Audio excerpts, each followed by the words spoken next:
Ladies and gentlemen, make sure you are following us on Apple Podcasts and Spotify. Give us a 5-star rating. It massively helps us out. Enjoy. Ladies and gentlemen, welcome back to Pitch Side. Woo!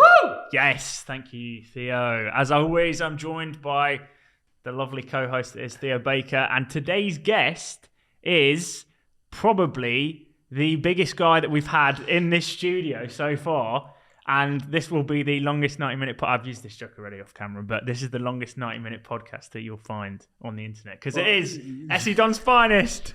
Big G. You're saying the biggest in the room there. Yeah. I didn't realise how big you were. Well, I mean, I quit. Well, left You are Rebel looking and now pretty thin, it's, actually. to be fair, it's the endurance training. But so. height-wise, how tall are you? 6'6" in Ugandan. 6.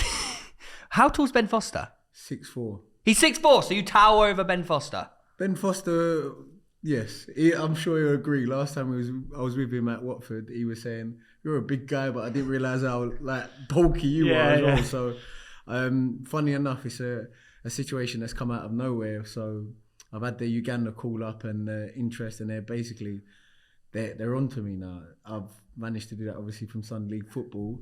And that is quite the transition. Yeah. Sunday League straight to international level. Well, yeah, we're going to touch on it, but let's jump straight into that. Obviously, you're playing for SC Dons. Yeah. How the hell does the Ugandan national team, see your games? Obviously, they must be watching, so they must be keeping an eye on you.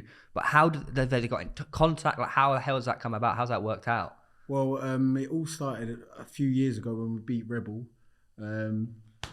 Sorry, can we say the second time? Because the first time, of course, we beat you. No, you're asking for the story, so I'm going to tell you All the story. right. So it all started when we first beat Rebel on numerous occasions. On the rematch. Wait, how many times do you guys play each other? We played each other 3 times and we beat them twice. Yeah. Oh, you got done in. Well, the first one they couldn't hack in fact, let's get back to the story, as I was saying. So then from that, obviously, the awareness of what we're doing, obviously, I play on YouTube, obviously, for SC Dons and the captain, playing in front of big crowds. And obviously, when you know anything, winning gets you perks. And the more people that talk about what you're doing, the reach is even further. So from playing for SC Dons, obviously, my growth onto Soccer AM and then my performances as well. So I play on a Saturday as well. So I've been playing like 3 games a week for the past, God, how many years? How old are you? I'm 31. Oh, that's impressive. Yeah. So I've been doing that. And then obviously Uganda, I've always made it aware that to them, that my background is Uganda and that I want to kick on. I want to have the honour of doing that purely from a personal point of view from my parents, who I lost both of them. And I said to myself, that is what I want to do. I want to honour them with something so great like that. But that was just a picture on my vision board, and I just said, I want to keep doing it. So for it to be happening now is incredible. And going back to Ben Foster, I think is... What a guy, eh? Do you know what, there's very few people that you meet, like you see him on TV, you hear about him, and he actually matched. Yeah. And he's just like, I don't know, man. He was just a ball of energy. I was just like, how are you like this? Like, I thought, surely you're going to be a little bit more moany. He's like, no, Jordan, Big G. Like, and he's like, what, 39, 38 years old? And he's still we're not going to talk about his age. We're going to talk about his ability. But like, I was just like, this guy is actually one of the nicest guys I've ever met in football. And to meet someone so genuine was amazing. And that opportunity came through Graham Stack, the goalkeeping coach, who I knew when I was with him at Barnet. And is that the Saturday team that you... No, I wasn't playing for them. I was like, I used to coach the kids. I used to train with them, and then like I trained with like the 23s and stuff. And he was in... I went on trial in the first team and stuff like that. And he just always stayed in contact. And Stacky's like, he's an old school person. Like in football, he just wants a man to be a man. He doesn't. He respects someone who's got a personality, but match it. If I say I'm gonna do it, I'll do it. Yeah. And that's obviously how I've ended up in this situation. I've put it out there, and I've found my way there. That's amazing. Who are you playing for on Saturdays? So currently I'm playing for Glebe down in southeast London, which is where I'm based. So one of the challenges that we've all had is playing Saturday, Sunday. Yeah. Now, if somebody in non-league is getting paid a certain amount of money, they try and put a lot of restrictions on you. But I had that issue literally like last year. Like we were trying to get a few, so we had a load of Saturday boys signed on to our Sunday League team. Because we had a load of Saturday League players signed on, when the league started, they whacked us in the top in the top division, Yeah. but none of them could ever play because the club were just, you can't, they were just, because we're paying you to play Saturdays, we can't risk you playing on the Sundays. So my biggest thing is, so semi-professional football is not full-time football. Non-league, I hate to say it, is a mugs game because they use the word professional so much, but it doesn't mean it. So for example, you could train Tuesday, Thursday, game gets called off on a Saturday, you don't get paid for the week. And that's based on not being on a contract and things like that. So we've had boys who are top talents. Like Zach Ants, who was at Arsenal, Ryan King, who was at Crystal Palace when we just got him, Dino, SK, they was at Millwalls and Leyton Orient and Swindons. And we've had boys who have fallen out of the love of the professional game, gone semi-professional, not playing at the level they could have. And they came to the Dons and they bought into the badge. That we've no matter what happens to the Dons, we came from being losers. That's the ins and outs of it. So where we are now is a massive achievement. We can never be seen as losers. We're winners regardless. But to come from that start where those boys were like that is why some of us have sacrificed potentially climbing up the leagues on a Saturday to be able to do both. And a lot of people don't understand that, especially when we were saying this 3-4 years ago before the growth, and you're like, why would you play Sunday League football the day after? But it means something. Do you find that there's actually just so much more enjoyment on the Sunday than on the Saturday? When I was playing Saturdays, I found it was quite relentless. Like, it was very cutthroat. Whereas Sundays you can actually enjoy playing your football again. Yeah, people care a lot about Saturday League, don't they? All right, let me ask you, who do you support? I'm an Arsenal fan. Arsenal fan. Right, ask me the same question. Who do you support? United and SC Dons. Well, there you go. Do you understand the difference now and the culture that's coming through? Like, you find kids who want to support SC Dons. You find grown adults who will say anything for the Dons. We drive past, there's all sorts of people. Like, the community's behind us, and you don't get that always on a Saturday. You don't. I don't know. Apart from Arsenal match day and obviously big clubs like that, you hear people singing songs. But for us, it's so sick. I get bottles thrown at me by opposition managers. Mate, I was going for your Instagram just now, and I saw one of your recent posts about some abuse you were getting from being in goal. Was that on Saturdays? Oh, I get it all. But why? Listen, don't act like you like me when we played against you. No, I was just about to be honest with me. I was just about to say, when Revel played against SC Dons, the amount of stick that their fans gave as well was so good. But you embrace it because the banter that Rebel fans would give SC Dons fans is just part and parcel again. I got caught. I got in a 50-50 tackle with somebody, and I came out probably weaker of it. And this 8-year-old SC Dons fan's just gone, he needs some milk. How do you know about the milk? I don't know, mate. Oh, that's brilliant. It's quality, but no. But intimidating. Do you know what? Yeah, that was also something that I found was so sick here, because you boys weren't footballers. You were YouTubers. Yeah. And you're fantastic in your field and what you both do. Like, we recognise that, and that's why we're not English. We've got that kind of American arrogance, which is like, it's a dream. Dream bigger. What are you afraid of? We're the best. When we played you lot, I remember the first time when we lost, I remember being in the change room after the game, and we were pissed because we lost, But I just remember, all of a sudden we started doing war cries. Yeah! We was all going, I was like, fuck it. So I don't know if you can swear, but we was like, fuck it, we've lost it, whatever. All of a sudden we're on the physio's bed, smashing up the physio's bed, and then we thought, shit, we got to cut that out. Yeah, we'll have to invoice you for that. No, the club's folded anyway, so it's all right. But it was just that the passion for playing Sunday League football is because it's so close to home, and it's like, you're playing against, the divisions are based around your area. So we play in the Alpit and Bromley League, and the teams that we're playing against are friends and people. That's the thing of Sunday League, isn't it? I remember one of the old school lessons I learned from one of the old boys who was at a previous club, whatever, and he said to me George, when you play against those boys, you teach them a lesson. These boys can be leckies, they can be bricklayers, they do your house. And you want to look them in the eye and say, not only are you paying them to do a job on your house, you beat them on a Sunday. You don't let them have anything over you. And I was like, that's right.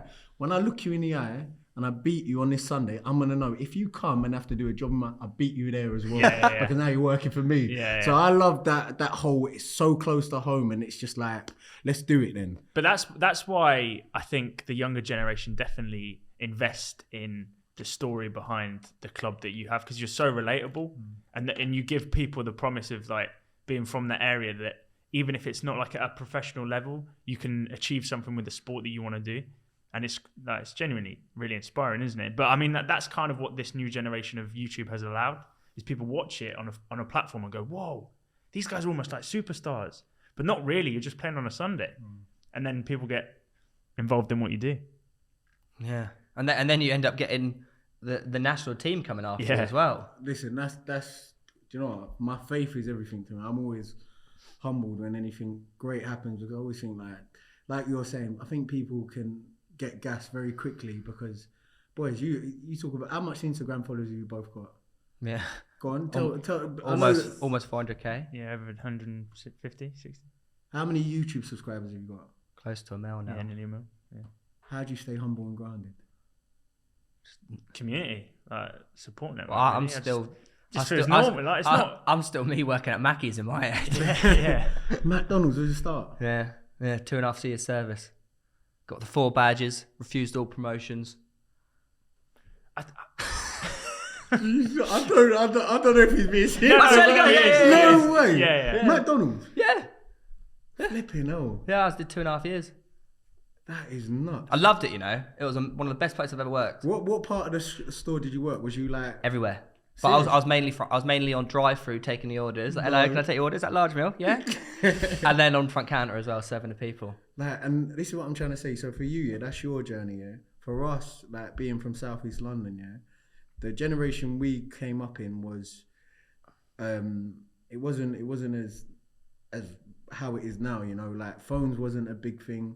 The amount of stuff that we probably got away with that we wouldn't get away with now is very, very fortunate, and that also comes with the community changes. So with football, we've got rivalries with Brixton, Peckham, all these other teams, North London, East London. We had a cup.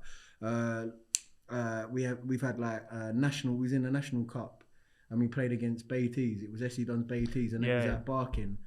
2,500 people coming out. No security. Entry coming to watch a football. No security. There was no stewards. There was nothing.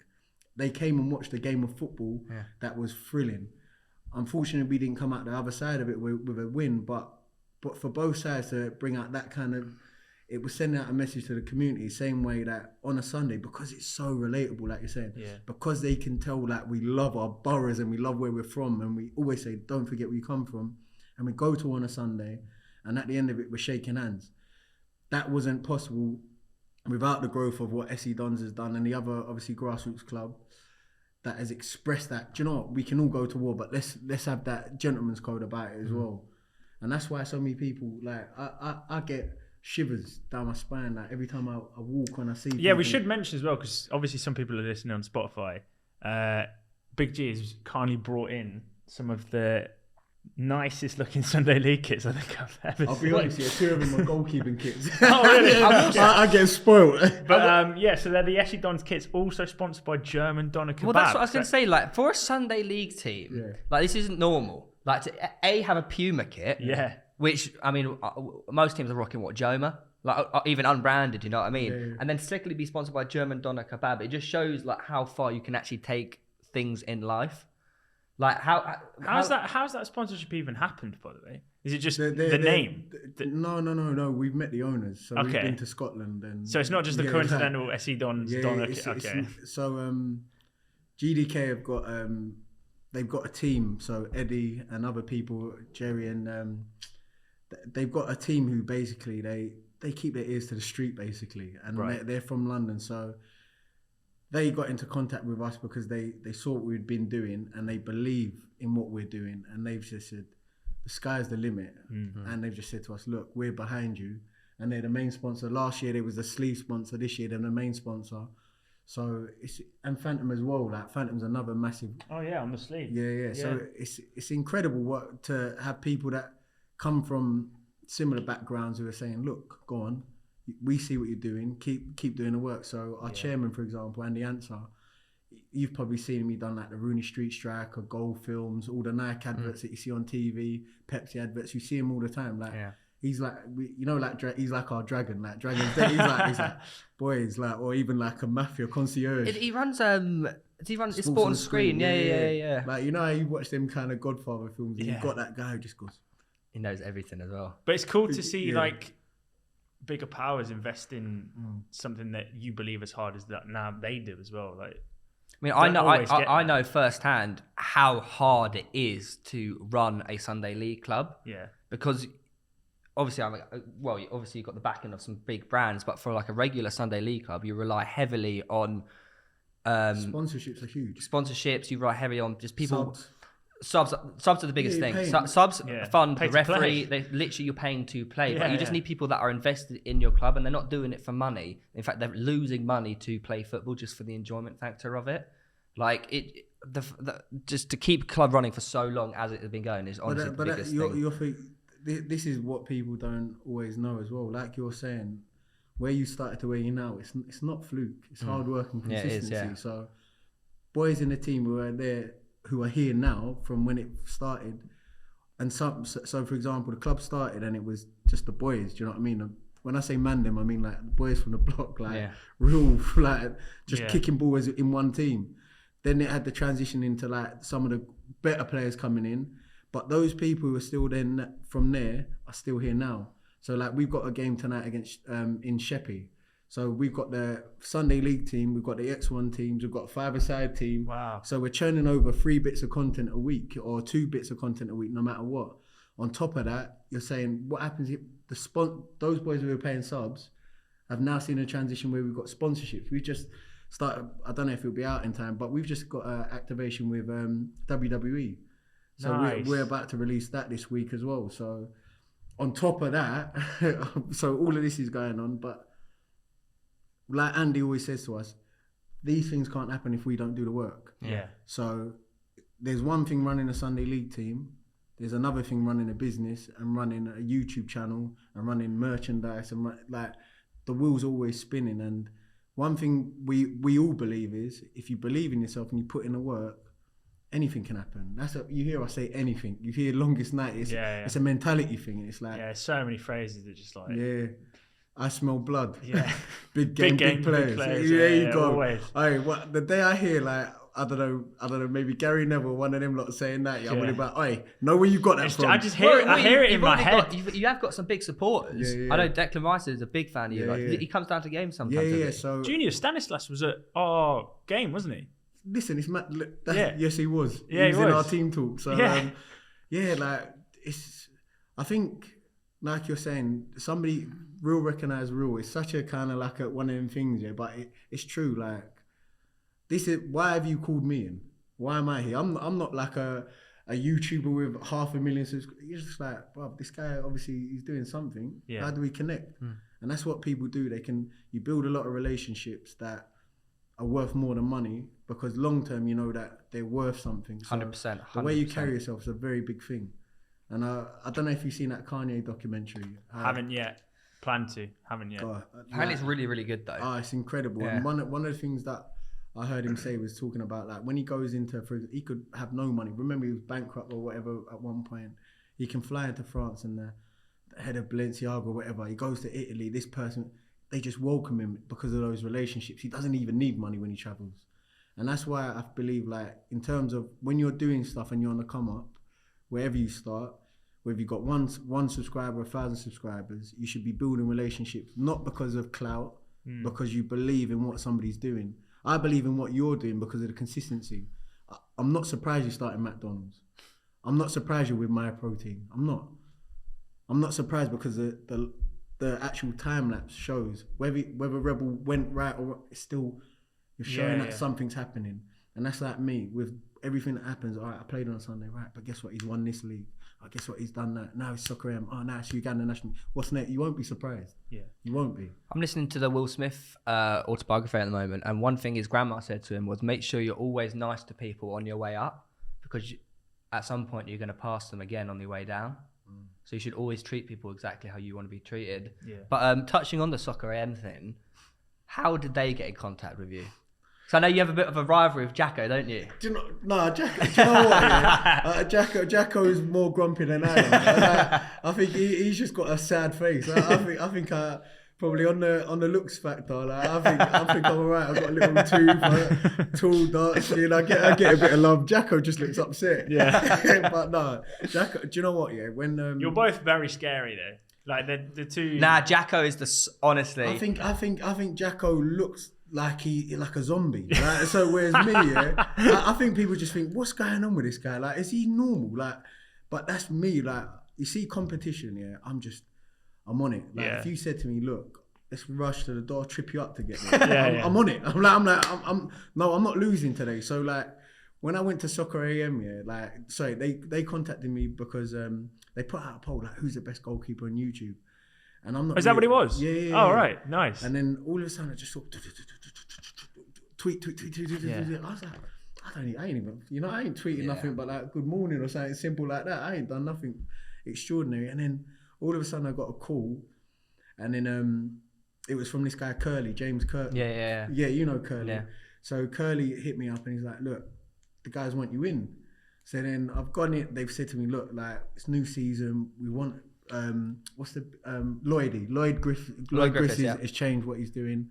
What do you want to do? Would you like to come in? I was like, all right, cool. So I've gone into set, and then I've obviously met Bully and Fenners, and then like, boy, I really love what you've been doing with the Dons, etc.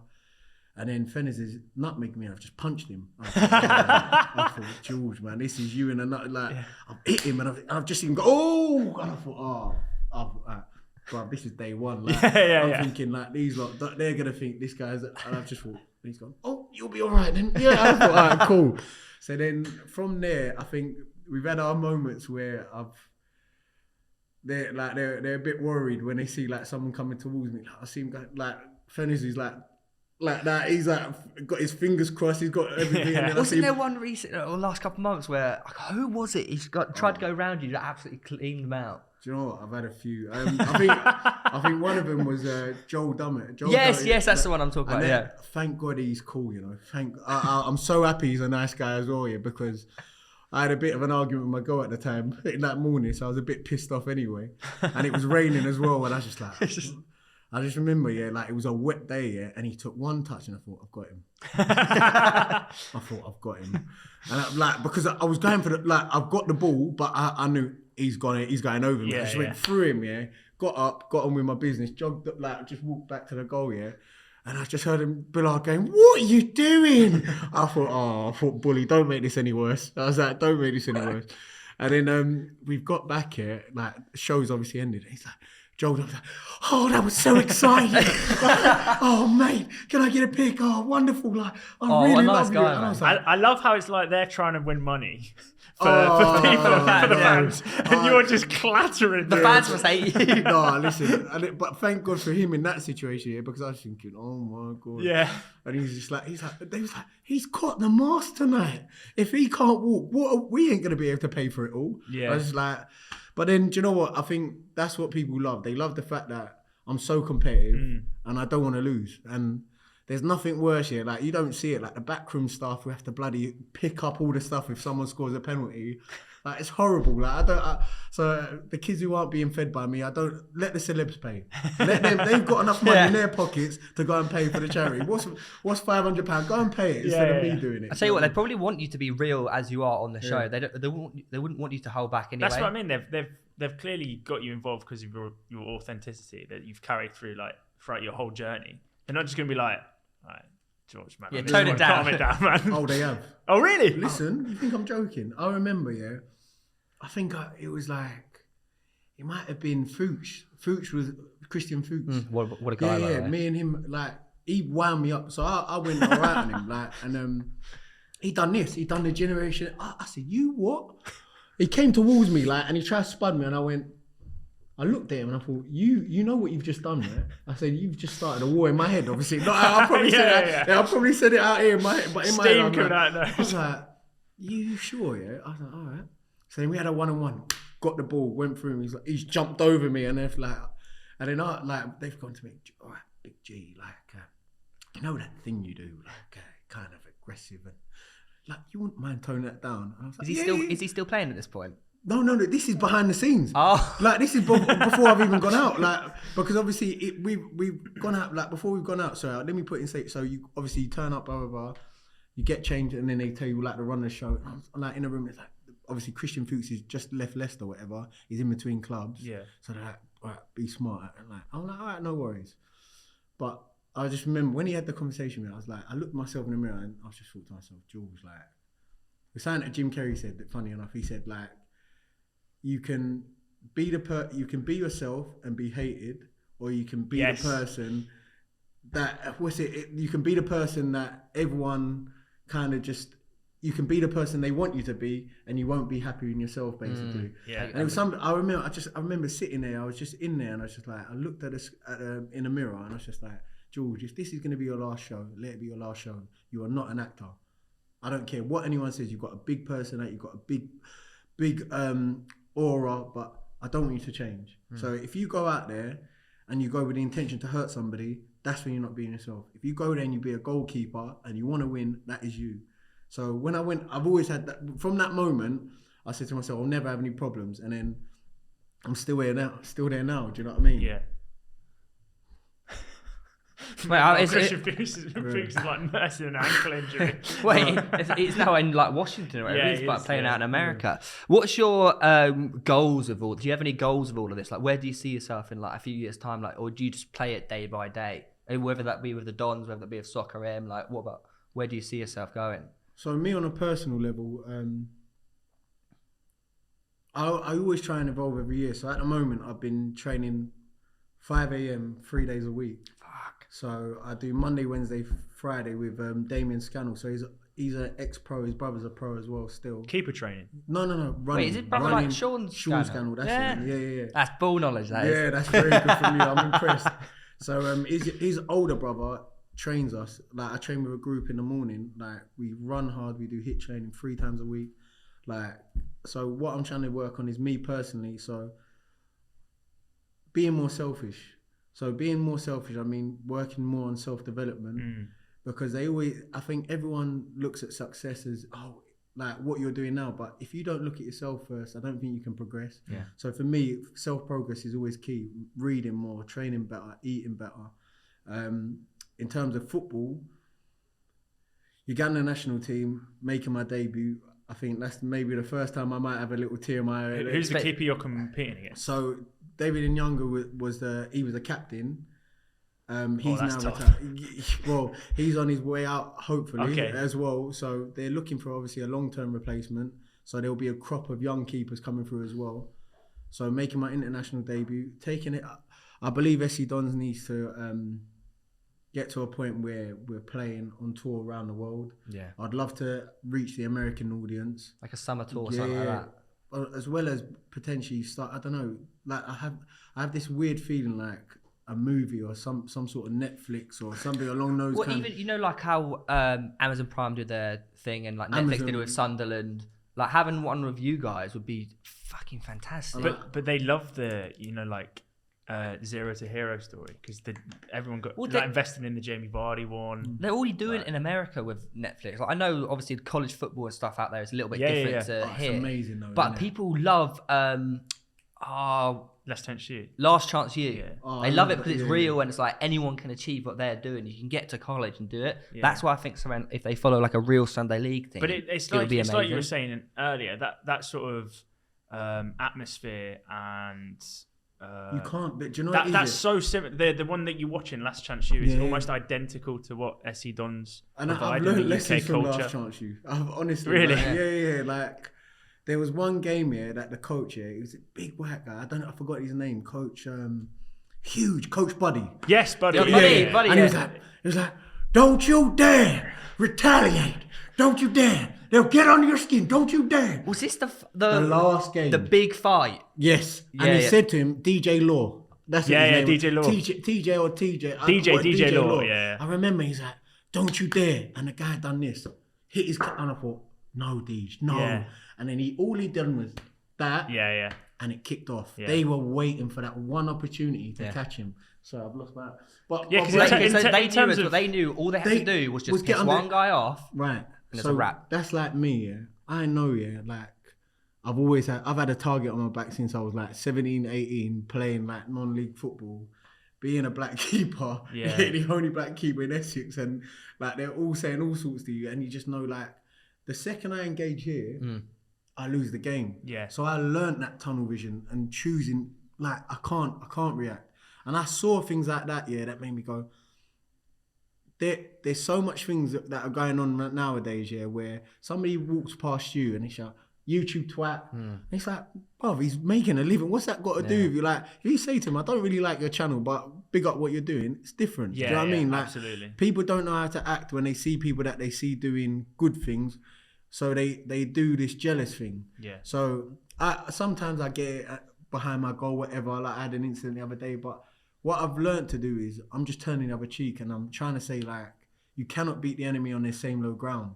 So if somebody wants to go that low to try and get under your skin, I ain't ever created a fake Instagram account, Twitter account, YouTube account to go and comment and say hurtful stuff. I've never done that. So I can't relate to that. But what I do know is I can relate to hard work and consistency and progress. So when I see things like that, I'm like, if somebody comes and does a documentary on us and sees how we are on a day-to-day, how we all, like my house is a madhouse. Like we've got the office there, everything. So like we live, breathe this. Yeah. And it's like being around that, I can only imagine what they would see. How heavily involved in like the production and sort of the admin side of SE Dons are you?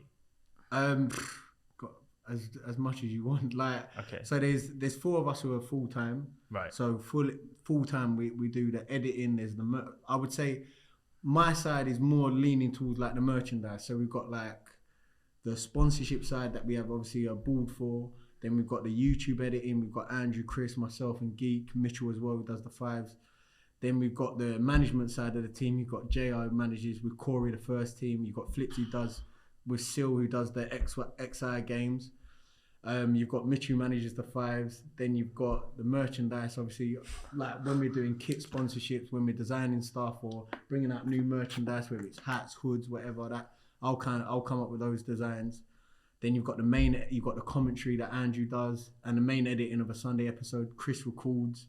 We've got camera crew. Like, it's full time. Like, we're in terms of my role, I'm in amongst everything. Have you always been that high up in the hierarchy? No. Was there a point where you?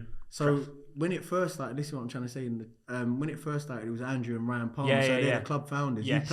Ryan scored that worldie against off the goal for Kaelin, wasn't it? Yeah. Off the bar in, I think. Yeah. He scored a world. He got voted like best goal on YouTube that year. Yeah. So Ryan Palmer and Andrew started it, and it's just been the growth in both of them. So in that time, obviously Ryan's a dad. He works in schools. So certain roles, he's still huge. Like he got player of the season last year. Everything, like he still plays, he still does stuff.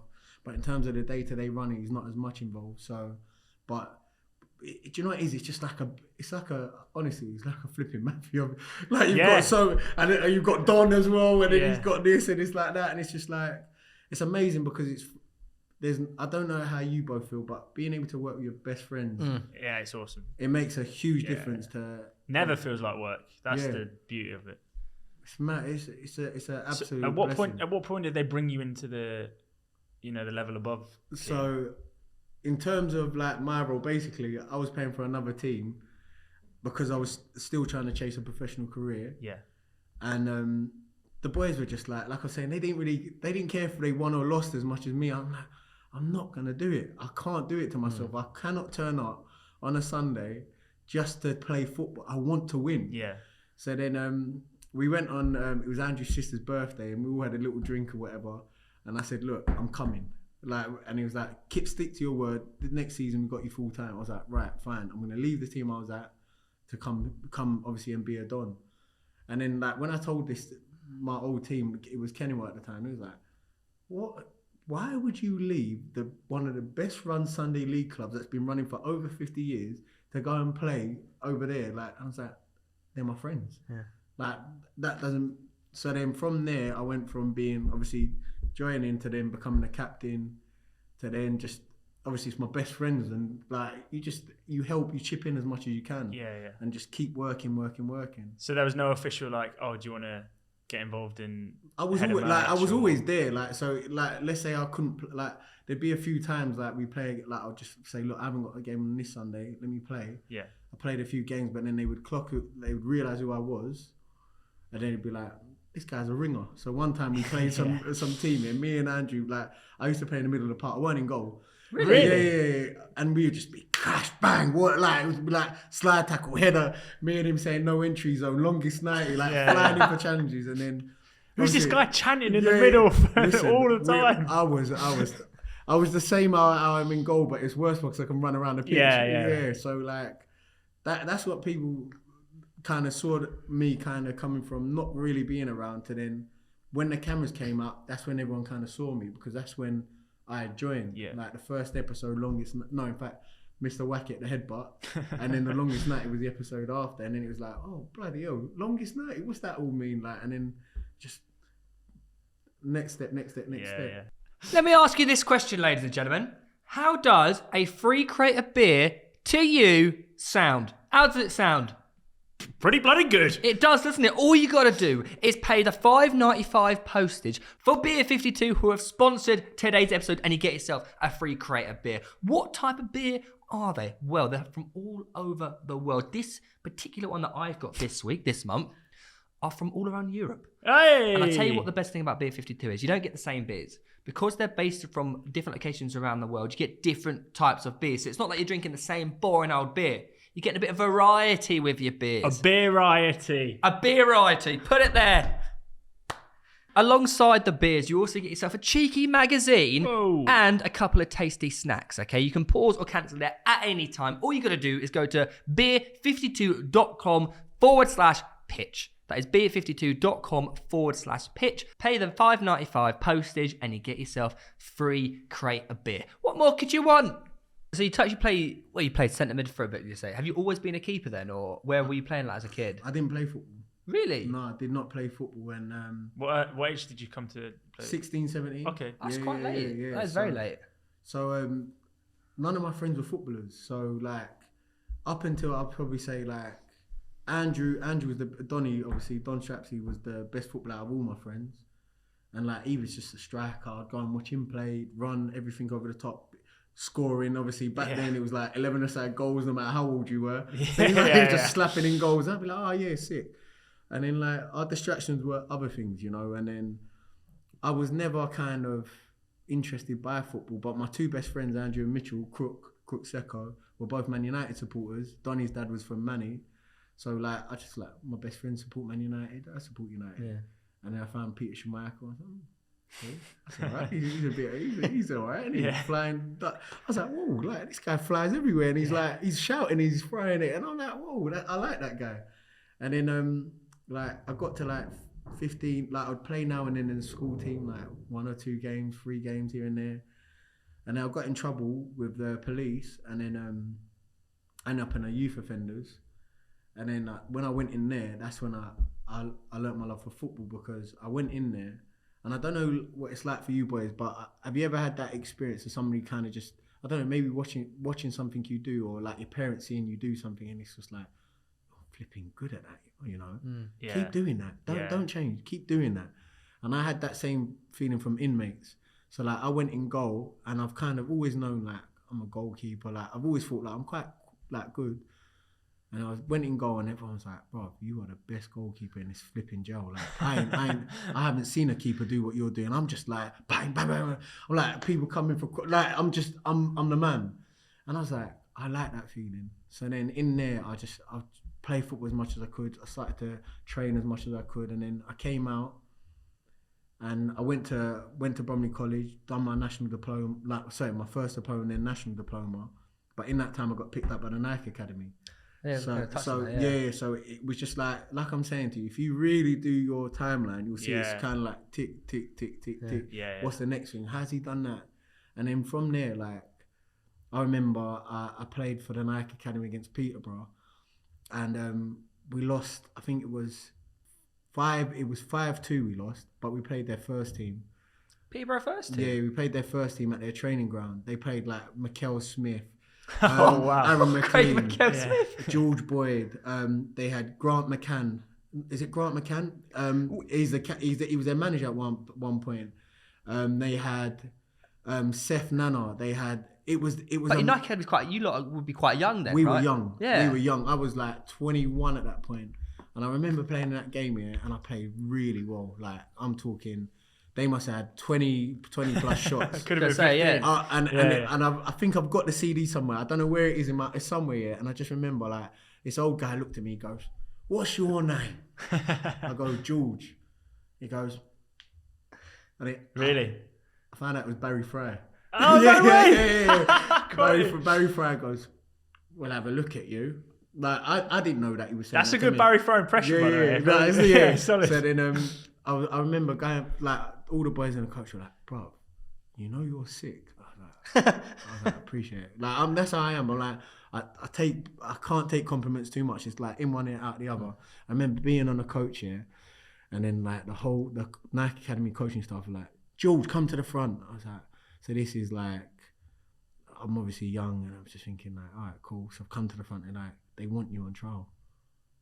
But then and there, like, they want you in. You're coming back to Peterborough, and this is how mad it is. Yeah. So because I didn't know anything about football, I didn't know there was anything outside the Premier League. Really? Like the Championship. I didn't know about League One. I didn't know about League Two. So like I've gone, oh sick, like Peterborough. Like for me it's Peterborough. I don't know. Yeah. So then I've gone back and I've told obviously my dad and my brothers and that and my sister, and then I've gone back up on the train and I've walked through the town centre and I'm seeing the faces I've just played against in the windows. Is that nuts? Wait, that's the team. Yeah. And then I go to, it's not called London Road. I forgot what the name of their stadium is called. And I've gone to a stadium, I've had the tour, and I was like, oh my days, George, this is a flipping... real stadium. It's a flipping stadium. Yeah. Like, this is again... Oh, so you didn't... So the game the Nike Academy played wasn't at their... training ground. It was at their training ground. Right. So then, obviously, I've gone there, yeah, and then they said to me, like, oh, yeah, like, here's a tour, blah, blah, blah. We've got digs for you, etc., etc. I'm like, this is mad. This is actually madness. Like, how have I done this? And then I remember, like, Gary Johnson was a manager, and I was there, and I was done really well. So Joe Lewis is in goal, and I just remember, like, I just thought to myself, this is incredible. So then I'm training with them, whatever. But I didn't know that there was clubs outside the Premier League, and I just didn't know. I didn't know any names. So then I was like, wow, what an opportunity. And then I've done really well on the trial. And I remember, like, the manager said to me, he's like, "Kid, I think you're going to be worth 10 million quid." Oh my days. What? I was like, I can't hear this. So I've just done that one, yeah. It's like, you're fantastic. He said, "We're going to get you back in." He got the sack. 10 million 2012. That's listen, big bucks. A lot of money. He must have thought I was going to do really well. So and then obviously their manager came in was Fergie's son. Oh yeah. Duncan Ferguson. Yeah. He came in. He was like, "We're not having no trialists in." And that was it. That was my... Oh, you just got cut? Yeah. But do you know what the maddest thing is? While I was on trial, I broke my finger. And I just shut my mouth. I just played on. I didn't say anything. Didn't say anything. Played. And then when I knew I got back, it was this one. Oh. Oh, that makes sense. Yeah. It does. Well, not quite as bad as that. Yeah, it's not bad. But yeah, they never heal properly, the little fingers. No. I remember it broke it. Rob Green's is out here. Oh, this one's... yeah, it's so cringe. This one's like that. Yeah, it's 90 degrees. Like, oh. How does he even bend it with each other? I don't know how he puts gloves on. So he must literally put his little finger in Little first. finger like that. He's always pointing to the horizon that way. He'd think with all that money and sort it. Oh, crazy. Yeah, like all of that. So but those, do you know what? Yeah, I always, everything happens for a reason. I always said to myself, like, if I had gone from being in the youth offenders and signing a pro, that would have been an incredible story. But SC Dons wouldn't be what SC Dons is now. Yeah. Because Big G wouldn't have been on this journey. So like, Yeah. It's just circumstance, just working in your favour. But I don't know, man. Football. Yeah, we've rambled on, ain't we? You asked me where I see myself in SC Dons. That's what we do, mate. Yeah. Like, it's just, I see incredible things happening, and I know we're going to continue working hard, and I'll continue to work hard because I think the one thing I know how to do is win. That's what I'm good at. Like, I might not be the most organized, but I can win. Yeah. I find a way to win no matter what, always. Well, apart from, but yeah. You know you lost the first. Beat me once. I'll say, all right, you're half decent. I'll say, all right, you got me. But to beat me twice in a row, I'll be like, you sure? Yeah. What were the scores between the 3 games? 3-2 first game, I think. 2 Rebel. After you lot. Yeah. Freezy never played though. No, I think he was injured at that, but he had. So he's always had. Always just got happens to be injured every time. But Wembley was all right. Yeah. And obviously playing at Charlton, he was all right as well. That was before Rebel though. That was before Charlton was before Rebel. Okay. Because I remember after the Charlton game, he was like, "Yeah, I'm creating a Sunday league football team. Do you want to be part of it? You've had a good game." I was like, oh, "Yeah, sure." What about the other 2 games when you guys lost? You don't remember? No, what was it? 3-1 to you lot, something like that. Do you know what? Did you smash them? Listen, we absolutely to the point that the upload never came out. I don't control that. It's not. It's all no, your what fault. was the score when we went to your thing? So you don't remember? I know that we got beat. I remember we got beat. That's all that matters then. In that case, we've left a lasting memory on you. and I'm over the moon that we can now sit at the table and work together. All I remember from that game is that kid saying, "He needs that meal." That's all I remember. Yeah. Do you know what? Though? Jesse, for you lot, is one of the. I can't believe how. Yeah, he's like. He was ex-Spurs, isn't he? Yeah, he's like League 1, League 2 minimum standard. Because he plays for hashtag, doesn't he? There's no. I've not seen it recently, but I know he was absolutely flying for them in non-league. He still is. Is he still flying? He's what a player. Yeah. And a keen cyclist as well. He's a keen cyclist. Yeah. Constantly. Honestly, like I've seen some players in my time, and this is what I mean around the circuit. Like he could play as high as he wants, but he's doing other things. So it's very difficult for some people to understand it because they always put themselves in your shoes. Like, if I had this, I would do this. Yeah. But you can't. You don't know what's going through that person's head or whatever's going on, you know? Like, he might... What happens if he calls you tomorrow and says he wants to go back to McDonald's? What'd you do? Yeah. What'd you do? Yeah. This show would be over. No, don't. No, but I've always said whenever that was a deep look in the eye to make sure, like, all right, mate, I sort it. Whenever people ask me, like, who's the best footballer you've played with, because obviously I'm actually played to necessarily a high standard. I don't think I've played with you, have I? Really? Not in a proper competitive. Oh, mad game. No, I don't think so. You've always wanted me to play free kicks on Smash. I've seen you. Like, we was at England, not. So I went and done a session with Pickford, and you was doing a session with Madders, weren't you? Yep. And you was just when the camera was off, and weren't it? The other Theo. Yeah. You've got a bit about you then. I scored 3 in a row in front of James Madden. No, it was just we were doing it, and during the shoot, I was like, I was a bit dead. I wasn't really working. Yeah. Madders left. I bagged 3 in a row. I was like, that's your luck, innit? I was like, of course, and he didn't see it as well. That is so annoying. But speaking of the England stuff, obviously through SE Dons and obviously who you are, you've got the opportunity to work with so many like pro bowlers. You know, who were you up there? Were you with Deckers and Mount then? No, I was there with Pickford. So Pickford, you said. I'd done a session with Pickford, and the funniest thing is, like people don't get it. Like, these boys are assets. They are worth a lot of money. People don't get it. Like, so when you're doing a shoot with somebody, like if you've got anyone who's a professional footballer, who's a friend of yours, you almost have to respect their space here because they're actually worth so much money to their Premier League clubs. So like when you're doing a session with Pickford, they're thinking, if anything happens to Pickford on this England training camp and he cannot play for Everton, Carlo Ancelotti is coming for my throat. Do you know how serious that is? And he gets injured in a YouTube video with a YouTuber. Right. So this is you're trying it now. So this is how mad it was, yeah. So then we're doing this shoot, and then they tend, like, me and Vuj are doing it. So it's me, Vuj, and Pix. And then we're doing keep it up, me and Vuj, and Vuj is just kicking it left, right, and centre, So I'm like, have it, Pix. I give it to Pix, and I see the camera crew going, don't kick it, and he's just got go on, because you can't take the boy out of it. You can't take the person who just wants to play football. And I thought, big up you, man, because I thought he's probably thinking like, do you know what, YouTubers, you get your mixed bunch in it. You get the ones who are like, I'm a purist when it comes to football because I love football. I actually love it. That's why I can go and train with Watford. I can go on Soccer AM. I can go and play on a Saturday. I can do all of that because I can do it. I've got a big personality, but I can play football. Them lot, their personalities have to sometimes be kind of reined in because they're worth so much. And it's difficult. So then we're doing the keep it up here, and then he's gone to me like, we're doing volleys here, and he's volleyed it to me, and I'm like, don't take the piss out of me. Like, we're doing W's, let's work W's. I'm like, serve it here. Yeah. Go on then, aim for my face then. Don't aim down it, aim for my face. He's like, I've already thought, all right, cool. I can see you're a keeper as well. So like, it's so sick, man. It's like, all these opportunities are just, they're amazing. To go St. George's and do work, like, you know, like. It's a proper setup there as well. If you're not a YouTuber, if you're working at McDonald's, you're not doing it. Yeah, but you took the risk to come out of that comfort zone for the sake of a different career.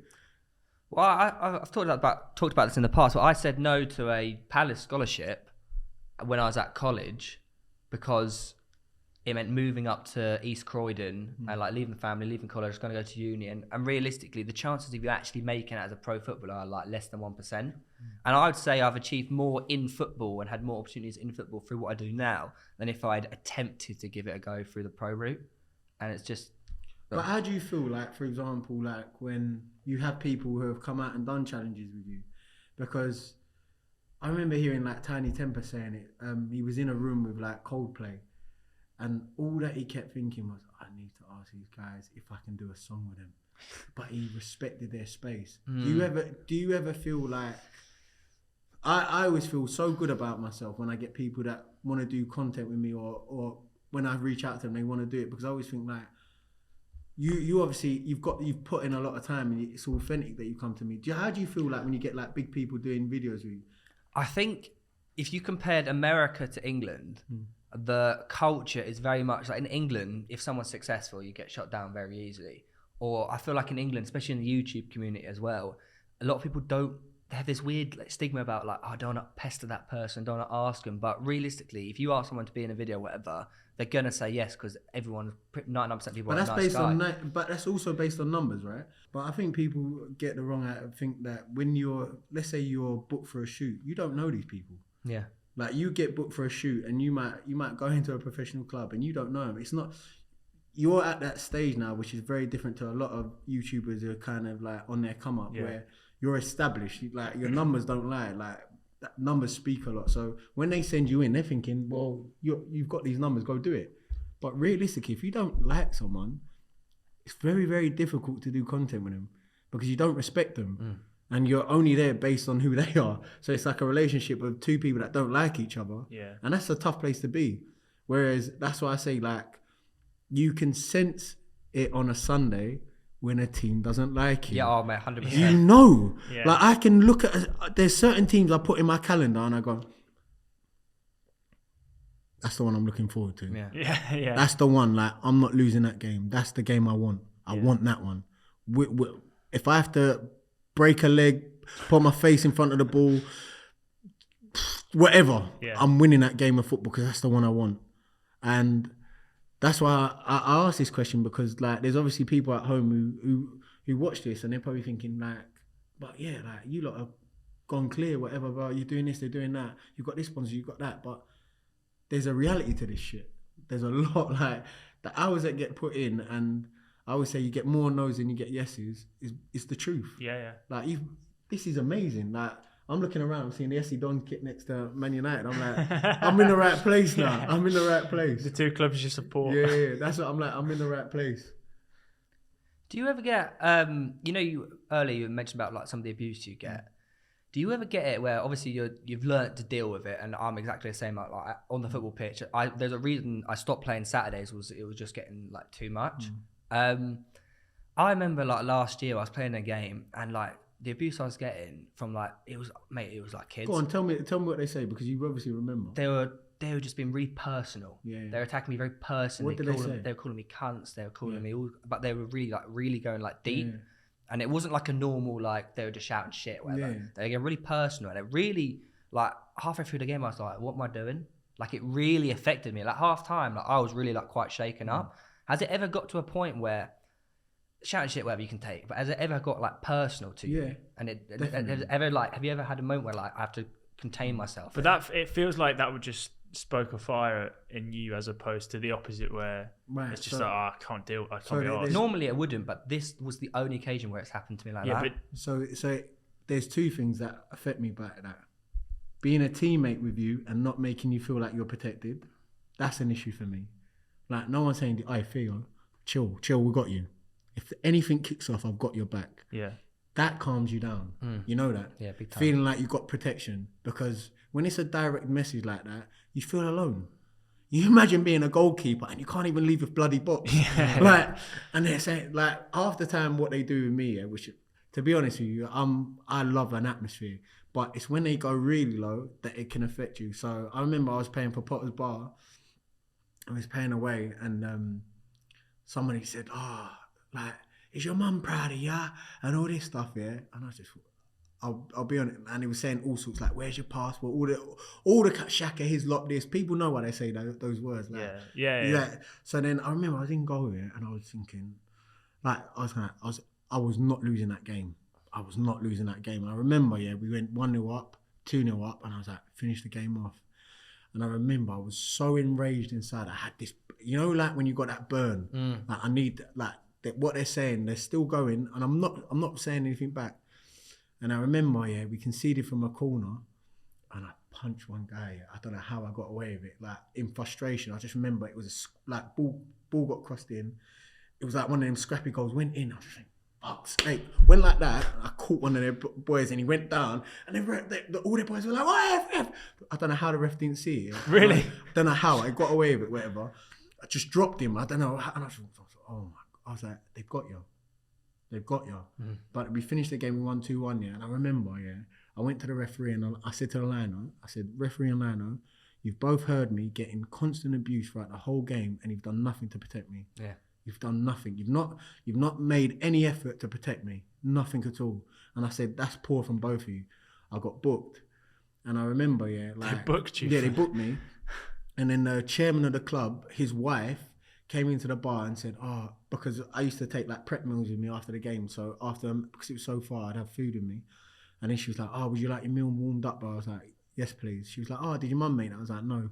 I was like, "My mum's dead." Like, Yeah. that in my head, I was thinking, my mum's dead. And none of you lot have said that stuff about, "Where's your mum? Where's this?" And I thought to myself, people, the level that certain people go to abuse players can overstep the mark to the point where it's disgusting, you know? I agree. But what we're taught is that as players, they're only trying to put you off. So as long as you win the game, it's fine. Yeah. But what happens when you lose? Do you know how much that hurts? Do you understand? And that's something that I'm trying to show as I've grown older, and I've put myself in this position where people can see how I'm playing, that retaliation isn't always the way. But there has to be a better protection, because, like I said, last week I had a situation where somebody threw something at me. It hit me, and I thought to myself, I can go and fuck him up right now. I can actually get up, go into the crowd and bang this guy in his face. I can actually, but you know what happens? That's what they want as well.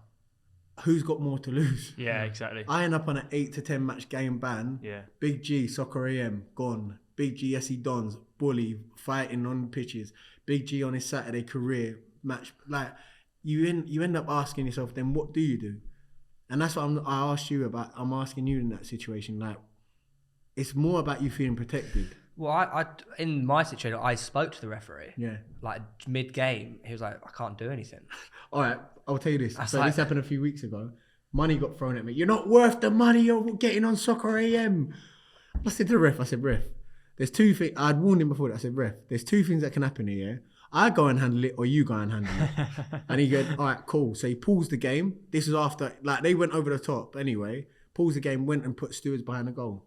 It's a simple action. Yeah. Don't get me wrong, they were still chatting shit, but the more you're the more you've got a profile, like, you go and start playing, somebody's gonna take you out. Oh no, I've had it. That's why I stopped playing, because it wasn't just the abuse, but like, I was getting targeted in game, and because of how I play, anyway, I'm naturally like I get targeted. Even if I wasn't an injury, I'd be getting targeted anyway, because I'm just like a twat on the pitch. Yeah. But it was just like, oh my God, it was every game. It was ridiculous. But that's why, like, you have to see it coming sometimes.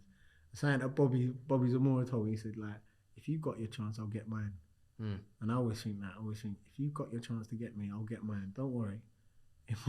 You might not see it. Ladies and gentlemen, today's sponsor of the pod is Noom. Now, they have sponsored the pod previously, so for those of you that are new around here and don't know what Noom is, they are a psychological-based service approach to how you consume foods and your diet choices. Mate, in the past, I've struggled massively with like normal diets. I just can't stick to it. That's because I've never been like ready to go onto a diet. Or taught what to do properly. Exactly. But the good thing about Noom is that it doesn't restrict you with certain foods and stuff like that. It teaches you psychologically. It teaches you. Exactly That's the important bit. So it's a cognitive behavior approach to how you view foods and how you basically concentrate on the diet part of living. So if you're interested in Noom, you can sign up for your trial and get a psychologically based approach to losing weight or following a specific diet of your choice. All you got to do is go to noom.com/pitch. That is noom.com/pitch to sign up to your trial today. Back on with the pod. Yeah. And the thing is, one of the reasons I stopped playing as well, it was impacting my work. Like if I played on a Saturday or Sunday, You can't shoot. I can't do anything. Yeah. If I get injured, I'm like done. It's a big commitment. Big commitment. And another goalkeeper, obviously, Ideal GK Deck. Yeah. What a player. Yeah, listen, he's an outfield player, converted keeper. I remember we was talking. He was like, if he tried to do like non-league or try to go pro, he would not have the time to shoot. No. He wouldn't have if he got injured, which is more than likely as a keeper. Yeah. You're not always going to, but if he got injured once, he'd cancel everything he's got, his whole sponsorship. And those are kind of like the career choice a lot of people have to make. So if you're a pro and you come out, you have to make the decision, am I going to keep trying to chase this dream? Or do I go and work with my family business or do this and chase another career? And those are tough decisions because you can feel like you haven't fulfilled what you're supposed to, but this thing that I keep saying to myself is not fulfill my potential, fulfill my purpose. What I'm supposed to do, I want to do. So if I'm supposed to do this, I will do it. And everything with me is mentality. That's what I'm all about. Tell. Yeah. I filmed with Deck during his transitional phase of like being outfield to going in goal. And he's one of them guys that he is a baller on the pitch as well as in goal. I do wonder, like, he obviously has the ability to take it far. But as you said, like, at what cost will that be? It would hinder him. God, let's be honest here. Let's say you're getting $300 to £400 a week here as a, let's say, conference, Ryman Prem, higher conference level, like standard money as a keeper. Yeah, he does one shoot with, I don't know, Gymshark or this or that, or I do a shoot with Puma or GDK or another company in England. I could make that in 3-4 hours. Yeah. I get 4 or 5. If you're good at what you do and you get 10 bookings a month, like you've seen some of the YouTubers, like I've seen people like Phillies from my way, like, and Chunks doing their bit. You know they're making more money from doing that than they would having something like that. 100%. And that's the choices that we all have to make. We all have to make those choices where we know that certain careers, if you want to do this career, this is what you benefit. If you choose this career, this is what you get. Bring it back to YouTube a little bit. Are we going to be seeing you in any charity matches, Clash of Creators, anything like that? Would you want to do that sort of stuff? If it's for a good cause, definitely. I do think you can also be blacklisted because people don't know you. So I'm never afraid to, like I said to you, being on soccer, I've tried never to go away from being myself. If somebody, like, I always get, Hacks always hits me up, man, like Hack, he always hits me up and he's like, bro, I love everything you're doing all the time. He's like, he does loads of charity games. And I always say to him, like, if it's not genuine, I don't want somebody to just say to me, oh, what, we need a keeper. I'd rather be like, it's for a good cause. Would you like to be involved? And I'll be like, yeah. So like I do Goals for Gosh, which is a charity based around Great Ormond Street Hospital. Last year I played in a game. The game raised £37,000 pounds for the hospital. It was incredible. I went there on last Friday actually, funny enough, to hand over the check with the two main people behind it. And we weren't allowed in because of obviously COVID reasons and stuff, but we was at the entrance handing over the check and stuff, and they were just explaining how the money gets used and etc. And seeing kids coming in and out of there close to tears, man, if not one or two, do you know what I mean? Like, because I don't think you realise how blessed we are to have 10 fingers, 10 toes and be able 100%. to do sport and all this. And like being there was just like, wow, I was like, I'm so grateful to be able to do something or contribute towards something like that, which is why I said I'll do it again this year. But yeah, that man, yeah, it was tough, man. When you see kids and they've got wires and things coming out of them, or they're disfigured in a way, and their parents are just, do you know how much stress that must be? Yeah. So things like that are very close to home. I worked in primary school till I was 26. I'm 31 now. So we had a company together working with kids, running Saturday soccer school. So community for me is massive. Like, so I've had kids who are like 10 years old who are now 20, 14 who are now 24 who are like, Big G, like, you're doing really well. I remember you teaching me PE and doing like activity camps. I'm like, that's my blessing for the community, that you know that it is, I'm from here. Like, this is what I love and this is what I believe in. And that's why we're the Dons. Yeah. We're here to take it all, man. Yeah. It all. Like, there's no stopping us. Not unless. Do you think you'll ever hit the English football pyramid? Or is it? Will there ever be a plan to, you know? That's a discussion that we're aware of, but I don't think it's the right decision because we're grassroots football and what we stand for. Yeah, I agree. Or a division where you do know, like, if what happened on a Sunday happened in Saturday, we wouldn't be here. yeah. Like, you might as well forget about it. Like, that's the beauty. Like, you imagine that. So don't worry about the camera, but you imagine you're playing, yeah, and you've got people like this close to you, yeah, and you're trying to take a throw in, and the guy's doing this to you. Like, do you know how bad that is? Like, you're talking about them kids, and you've got people poking. They're up on you. They're like, oi, you're fucking shit. Yeah. And you're like, well, shit. And look, half the time you're just in a park somewhere. Listen, it's mad. Like, so, like, that feeling you can't buy, and that's why we don't want to lose that essence. But with everything, there's always growth. So, COVID was a real killer for us because we had plans. We was about to go to DC and do a collaboration with them, and then it was like the traveling and everything else. So, as things start to progress, like I say, for me, it's being able to tour and build those relationships abroad. I think that'll be huge for what we do. One of the best things I ever did with hashtag when I was there was do the America tour. And A, you get a chance to see the world. B, you get a chance to play all these different teams that have different players and different backgrounds, whatever. It was one of the best things I have ever done. So if you could organise a tour for the Dons, I think that'd be huge, man. It'd be amazing. I'm interested to know, when you was obviously playing for hashtag, did the Dons ever come up? Yeah. Yeah. Well, I think not necessarily from the club, it's more the comments. They wanted hashtag to play SC Dons. But the way that hashtag worked at that point, it was a different structure, wasn't it? It was like a FIFA division system. It was a FIFA division. They would play people, I guess, with brand partnerships and stuff like that. Because obviously as a hashtag player, even now, because obviously you still support hashtag, right? Because Spence his flipping. He's been on there, yeah. His shirt's got his signature. So when you was there, what was your impression of the Dons and how was it spoken about? Because if I'm being honest, I didn't know too much about it. I just knew you lot were a Sunday League team. But when I was there, the main rivalry was Palmer's.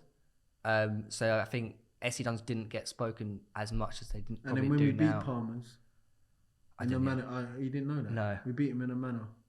How was the score? 7? No, in fact, I'm lying. 6. 0? 6-0. Oh my days. You know what? I don't want to speak on behalf of hashtag, but I would imagine, me personally, I'd be like, oh yeah, we don't want to play them. No. So I think when we played Palmer's, we won. That was a contentious game as well, wasn't it? I had a bit of an issue, yeah. Oh, I made a little mistake. Oh, okay. It was what I meant as in like just in terms of. Oh, hashtag Palmer's was huge. Yeah. It was like, but now both Smith, they have such respect for each other. He's such a nice guy. I think that was one of the things again. Like, you see, it's so difficult here because when you're trying to be the best, you can't be afraid of no one. You actually can't. You have to have that. But I think the one beauty, the one thing that I always love about the Dons is, Andrew's like the peacemaker, and I'm like, put me on the field. Yeah. I don't care who we're playing against. So like, Abel Smith would be like, oh, it's a mutual respect. They're shaking hands. I'm like, Smith, I'm gonna ruin your club. So I'm like, I'm gonna get. I think at the time as well, like no one, like Spencer and Smith didn't. I don't think they really knew each other as well. So they didn't. But now there's this massive respect and like they understand what both are doing. He's done a lot. He's done a lot for the grassroots. I think what Palmer's done was incredible. And like I say to you, like, there's always a mutual respect. You have to. You can You're both doing the similar things. Exactly. You can never forget what happened before you because then you're not respecting. It's like the amount of times that people say, "Oh, well, SC Dons created Sunday League football." No, we didn't. We didn't. Do you know what I mean? Like, but in terms of elevation for the scene, no one can deny what we've done. Yeah. And I think what Palmer's done was incredible, and even them accepting the game was something special. You know, because it was a moment for the scene. But I don't think they're part of the culture as much anymore. Yeah. I think there's been a rise of a lot of other teams. You look at the scene and you think, all right, cool, these are the names we now say now. Whereas back then, you've got Beatties, you've got obviously Under the Radar. You've got other teams. There's so many teams now, you know, like, and it's not seen as much of a taboo to have your camera out on a Sunday, whereas before everyone's like, "Why are you?" Oh, mate, I remember getting so much shit. I don't know how you lot feel, Like, I kind of struggle obviously because when I'm at Soccer AM, I do like a near post series, which is like behind the scenes, blah blah blah, and sometimes I find it really awkward to kind of. I'm still to this day, like I still find it. But that's what you were it's talking an about English earlier. thing, isn't it? Yeah. Like in America, you can whip out your camera, everyone will be like, yeah, get involved. But over here, for some reason, everyone's like, ooh, what are you doing? Work? Yeah, like, you know, I'm working. Like, for example, if you look at Fogden, for example, I respect so much what he's doing because he doesn't care. Like, he gets so much shit at games. People tend to put his camera away. I remember doing it, like, I was doing these match day vlogs like 5-6 years ago. And this was before, like, YouTube was, you know, it was the come up of YouTube. Yeah, like FA Cup games. And, mate, the amount of shit, I'll be like, get your camera. People would send messages to me, what are you doing? How dare you have a camera at a football match? Now, if you go to a football match, there's not a single person without a camera. And it's just, it was before the curve. And it's, I don't know, it just really pisses me off. So do you feel comfortable, Reece, when you're doing it? Yeah, I don't really care. Yeah, it's kind of like the noise thing with you. He does it without his top on, so everyone's kind of everyone's kind of purring, ain't they? Like, yeah, you keep doing it, honey. Run on the pitch after 90 minutes and the game's done, and be like, yeah, I'll play. I'm getting better at it now because I had a couple of years of not really vlogging, doing that sort of shit. But now, the more you do it, the more comfortable you get. We're a lot more mature now. Like I think if you're gonna do it, it's like you say with blocking out the noise. You kind of just realise that you're there to do a job and serve a purpose. You just get done what needs to be done, really, don't you? Yeah. But sorry to break away, but you mentioned Bobby Zamora a little while ago. You now have like quite an arsenal of football players you've worked with. Who's the best or most interesting that you've come into contact with? So I started a YouTube channel alongside. Yes, the Trenchwork series. I've got the Trenchwork and the Be Real. So the Trenchworks is more me being put through my paces by certain people, like coaches, whatever it is. Like, so I had Jermaine Defoe on there, Aaron Lennon, all those boys.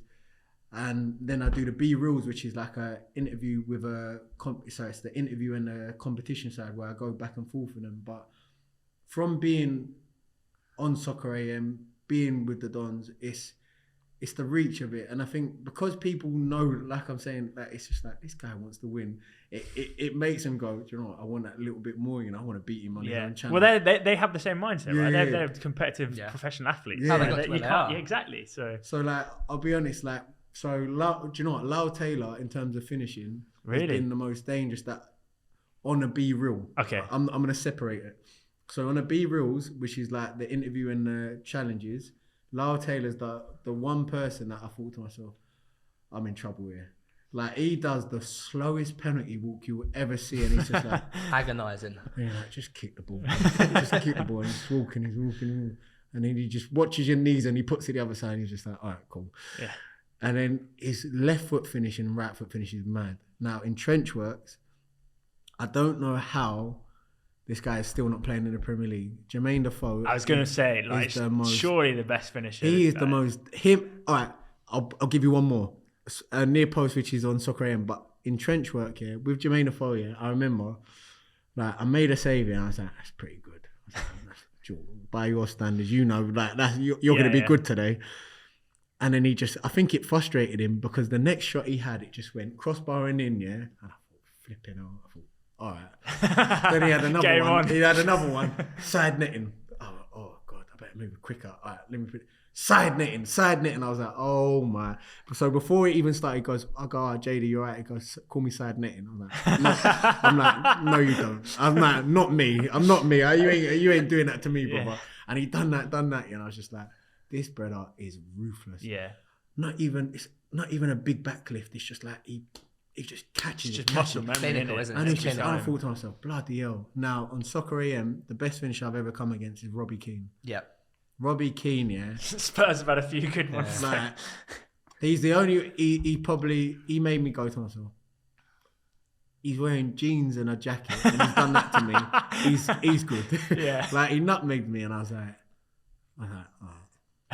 I thought, sometimes you just got to put your hands up. There's George, levels, isn't there? And if I can catch him, I'll catch him. If not, today's your day. Yeah. And then he absolutely killed me. Like, on the time trial as well, I was just like, this is why they get paid so much. Yeah, Like, you can see, like, the real, like, Harry Kane, that's one I want. You see, like, if I would love to see how good I am against Harry Kane. It's the power in their shots. Yeah. Like, people don't realise that the power, like, for a free kick, for example, like, you know, we do YouTube free kicks, whatever. But It's a combination of both. But the power they get on striking the ball, free kicks, is absolutely insane. Ward-Prowse is one that I like as well. So I'd love. There's a few players that I watch their technique and I wonder, like, how would I go against him? Like, Ward-Prowse is somebody, like, he's got a very unique technique as well. He goes low and he just wraps it. It's a Beckham-esque type of free kick. Yeah. Like, and that's what I'm always like. So when I see players, I'm always like, I want to go against that. Test me, and I'll just find a way to kind of like get in amongst it, and I'll find, like, Ben Foster's obviously said to me, like, he wants to do some bits, so I reckon that's going to be amazing. And JT as well, he's another one. Yeah, like, I don't know. I think people are just cool, man. I think a lot of people have just been proper cool. And he said, like, we'll do it at Chelsea training ground. So, you know what it is as well? A lot of these guys, they've got kids, and all their kids will watch your stuff. They watch all the YouTube stuff, and then their kids will get the parents involved, and that's how they start getting along. I remember first time I met Robbie Savage. He comes up to me and goes, "Oh, you're Theo. No, my kid's absolutely big fan of you. Big fan of you." What? And started talking gibberish. 5 years later, it turns out to be Charlie Savage. So that's how it works out. Yeah. Do you know what? Yeah, we used to laugh about it at the Dons, yeah, because we'd say, like, so obviously Dex was a big fan. We'd be like, we can imagine, like, Mark Noble and them lot to be like, oh yeah, my kids watch you. Like, you know, like yeah, they find you really funny. Like, you know, like, it'd be like taking a piss out of you. But I remember we met Deck and that up in the box here, and Nobes was like, you right, mate, sweet. I was just like, all right, cool, yeah. Yeah, mutual respect. You know what I mean? That's a West Ham legend. Yeah, but I was just thinking to myself, like, imagine they thought you were a dickhead. Yeah, it's like, oh, it's him, is it? The big guy. Looks like a fool, doesn't he? Like, off the TV screen. Yeah, like, oh, but when you saw him in City, when I saw him in real life, he was all right. He'll be Mark will go and be the cool one going to his kids, like, look what I met. Yeah, no, but that's what I mean. Like, everyone's normal, innit? Like, one of the best experiences I ever had was when we played against Barcelona for the Nike Academy. And I remember... How old were you at this point? I was 19. Okay. Quite a few boys who have come out of that team. I think Adama Traore was there at the time. Really? Yeah. Romeo. I was going to ask this when you first spoke about versus Peterborough, like, who was part of that Nike Academy? Oh, do you know what? Yeah, like, God, I bet if you look back at it now, there'll be some names in that Barcelona team. Like, the alumni team of that Nike Academy. I just remember, like, this is how naive I was. I just remember Hugh Jennings, who's the academy, like, head of the academy, goes to us, boys, this is the best experience this is the best team you will ever play against, or the best experience. I was just putting on my gloves. I was like, I don't know. And now I realise how big Barcelona is. I think to myself, Jules, what an experience you had. Oh yeah, because where did you play? I was in goal. No, as in whereabouts? At their place. You know, they got the stadium. Yeah. The other one. So not the main stadium. It was on at their training ground bit. And I just remember thinking, You know, you just take a minute. Like, okay. Yeah. And then, like, from that... Bigger than the last one. It just kept getting better and better. I just remember, like, getting even, like, ripping my gloves here, and then I get a new pair. And I was just like, wow. Like, this is madness. You start doing it on purpose. Yeah, all of a sudden, can I get another pair? Yeah, like, I can't... What was he talking about before? Like, it just gave me a mad throwback. Any players come out of Nike gone on to pro? Yeah, a lot of them. Do you know what? The Nike Academy process was incredible because... it was the first of its kind in terms of, like, highlighting the fact that there was no under 23s and that there was enough talent out there still at that age group to go on and kick on. So a lot of the boys would kind of be playing semi-professional who were in that team and then kicking on. Whereas me, I was just raw. I just remember my CV saying, like, hi, I'd love the opportunity. I've got a fantastic attitude. I'll give my all. Is that how you applied for it? Yeah, I was so honest. I was like... I just remember just writing it, and I just thought to myself, I'm 6'6". No, I wasn't that Stick big. me on No, there. I wasn't even that big at that time. I just remember saying to myself, like, I need to make sure that my personality comes across on this bit of paper. Yeah. And I managed to do that, and they gave me the opportunity, and I played against Southend, kept the clean sheet, and it was like, we'll keep her. Like, and then just kicked on from there. But like I was saying, because the Nike Academy was at that time highlighting under 23 talent, now you see it. How many boys or friends who are maybe a generation older than us would still be in the game now? Even if they had an extra 2 years, it might have given them a chance to stay in a pro game. Yeah. Whereas before, if you're 16, done. You know, you're not ready for first team. Even if you're 22, I know people that got released at 22. Wow. And it's just like, what do you do now? Yeah. You either drop out the leagues or you go get a job somewhere. You know what I mean? That's the reality. Yeah. We have a section of the show, Yeah, I'm aware of. which is the quiz. Yeah. Oh, so he's been practicing, rubbing off on some. Now, Jamie, No. have we got the quiz? Is it do. in the chat? Right, let me get the answer. No, I don't think it is. Jamie's got it. Because He keeps it to himself now because obviously he's a quiz master and never gets any of the questions wrong. last episode, Reeve got 0 out of 5. Can we revise that, please? Because I actually got 1. Sergio Aguero raise has the my hands highest hat trick total. Oh yeah, there is the correction. Unfortunately, 1 asterisk. Jamie's quiz was wrong. It was, I did get the correct answer of what was written down, but Yeah, you got his one. It's just his one isn't the real one. exactly that. Exactly that. I wish I'd brought the crook with me. So Fozzie got 1.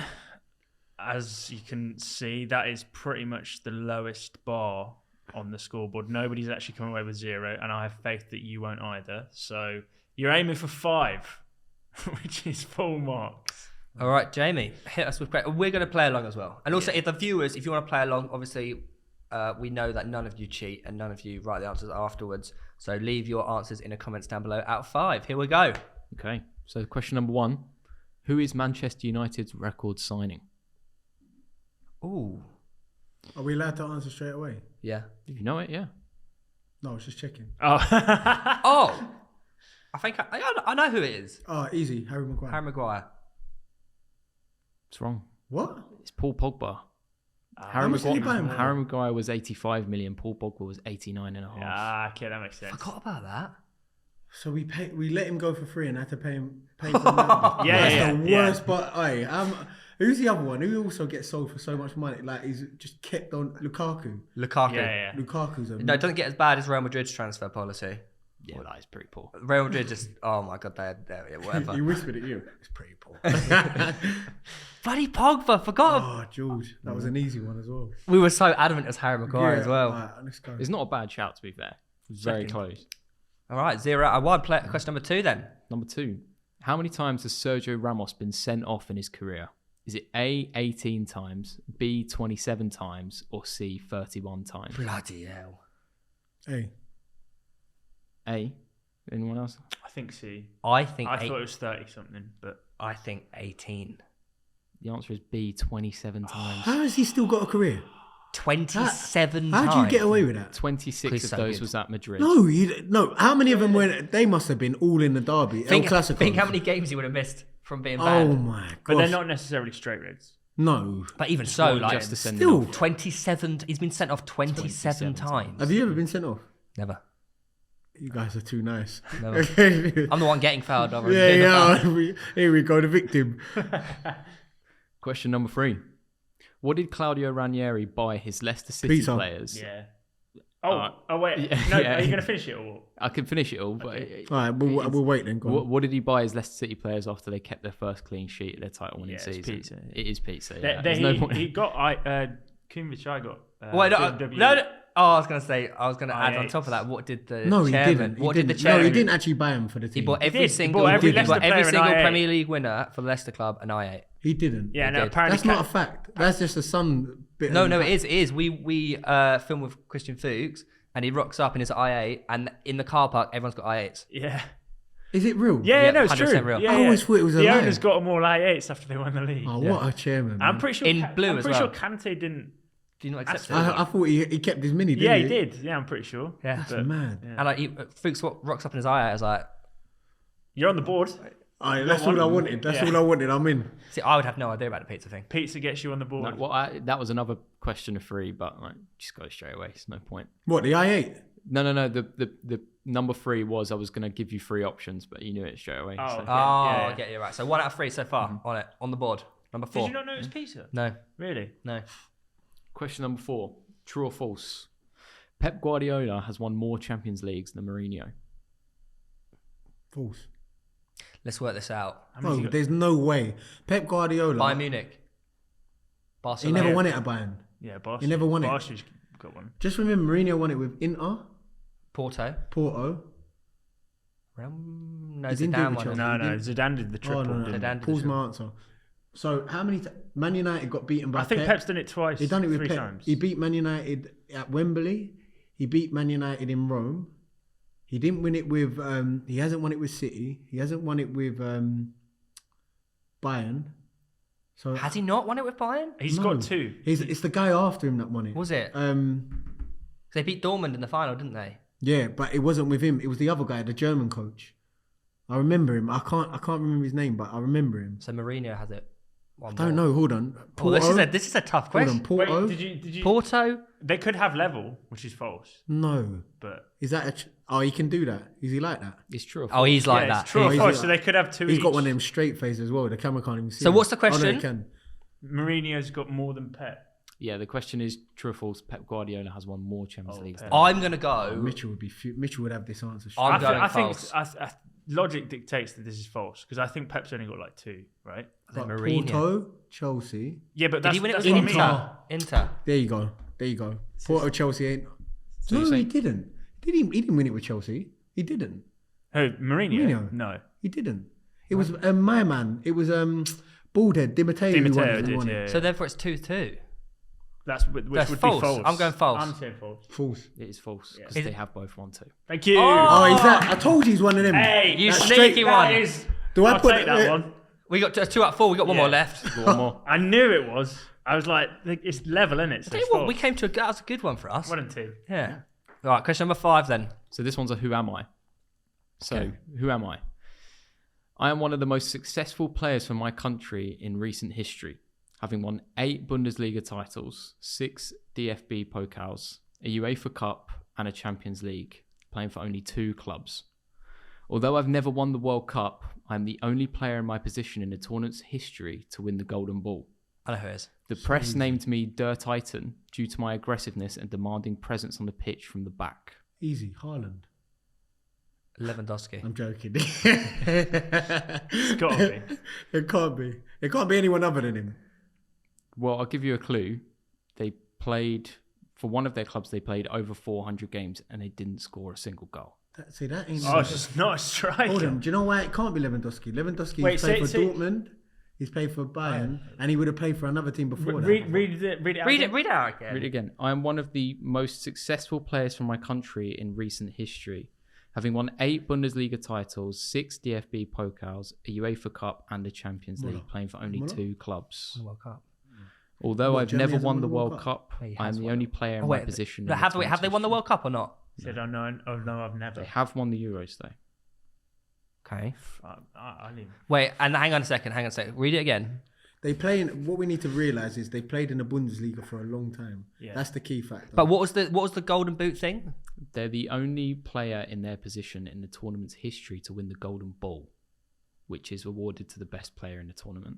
So every World Cup, one player gets the Golden Ball. But they didn't win the World Cup in that year. They didn't win the World Cup. It's not as simple as. It's not. I can tell you what World Cup that was. Yeah. It was 2002. That's that is proper. That is proper. All right. Okay, so who did well? Obviously, Brazil won it. Brazil won it that year. Yeah. How do you remember that? You don't have a job like this not knowing that. Did Mike? No, don't worry. Don't worry. Bundesliga. Two clubs. Do you want me to say the last bit again? Yeah. The press named me Der Titan due to my aggressiveness and demanding presence on the pitch from the back. Yeah, I did think it was a defender. Yeah. And then you went Lewandowski and Haaland. I was like, what? From the back, who? Lucio? But they won it. Said they didn't. They haven't win won it. the World Cup. Yeah, I'll they give you didn't. one. I'll give you one last clue. It's not a defender. They So haven't. it's a keeper. What's his nickname? Well, the Titan. in that case, then I think I know who it is. The Titan. I think I know who it is then. Wait for it. The Titan. 2 clubs in the Bundesliga, right? Yeah. Over 400 appearances at one. I know who it is. In a team that didn't win the World Cup, but he won the Golden Ball as the best player. Titan. I think I know who it is. The Titan. Yeah. Oh yeah, no, it makes sense now. It makes sense. I know who it is. Yeah. Who? I'm gonna Go on, mouth go it on, to you, hold on, Jamie. hold on. I'll mouth it to Jamie. I haven't got a name yet. Yeah, I got it.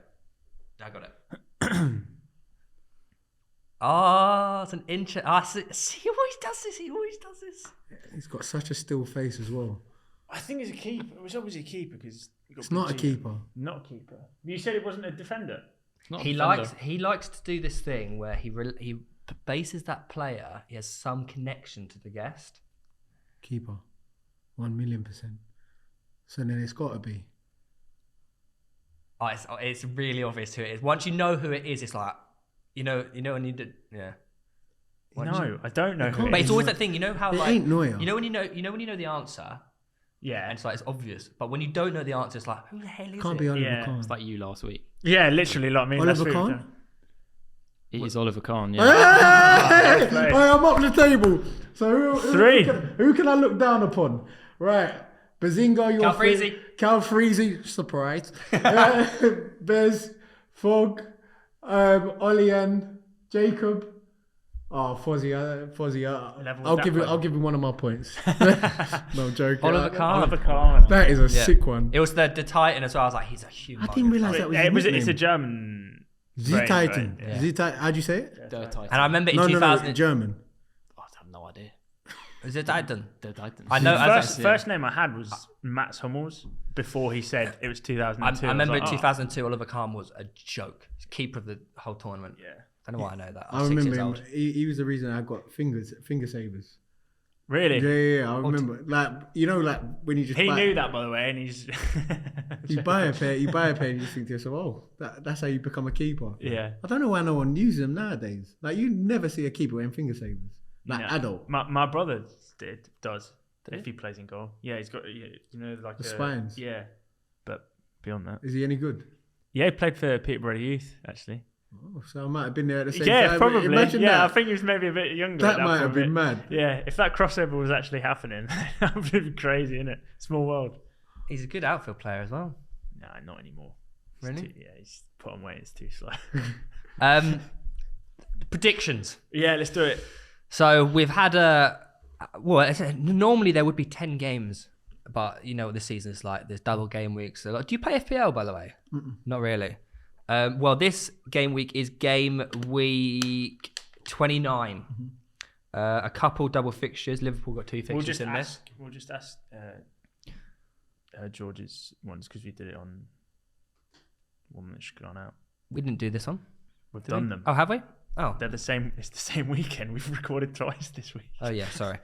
So ask me next week, please. Oh, you want to do 30? All right, we'll do 30. I'll do week 30.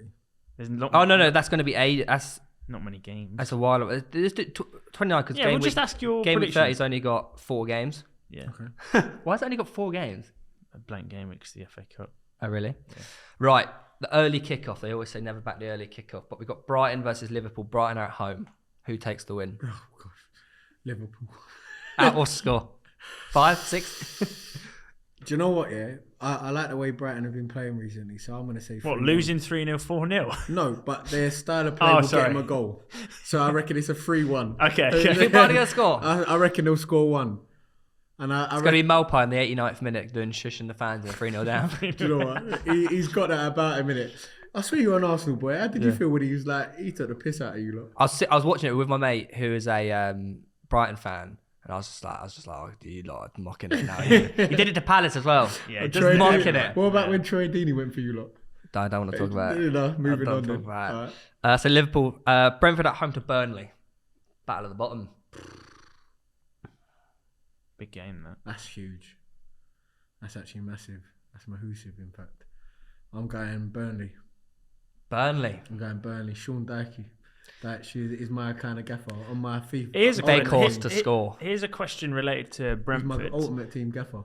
Is he? Yeah. Nice. Yeah. You know why? Yeah, because I always think to myself, they'll see my gaffer and think, what's he like? Yeah. And I'm like, that's the kind of gaffer. Right, boys, let's go. Get the 3 points. It's like I always find like Sean, you need to have a cough. Like he's always got, you know, that voice that you just sounds like you need to have a cough. I do it. So sometimes I get the mic in, yeah. So this is taking ages. But anyway, I'll put the mic in, yeah, and then I'll be like playing against other teams. Yeah. My ultimate team is everyone's basic gold, and I'm always playing against like team of the week people, and I'm like, so I just outplay them. I literally outplay them. And I'm like, that's it, boys. Keep going. It's like, Sean, isn't it? It's so sick, yeah. Like, I loved him as a manager. It is an interesting one related to Brentford. Do you reckon you could have Ivan Toney's penalty? I've saved it on Soccer AM. From Ivan Toney? I'm one of the only few people. One of the so few.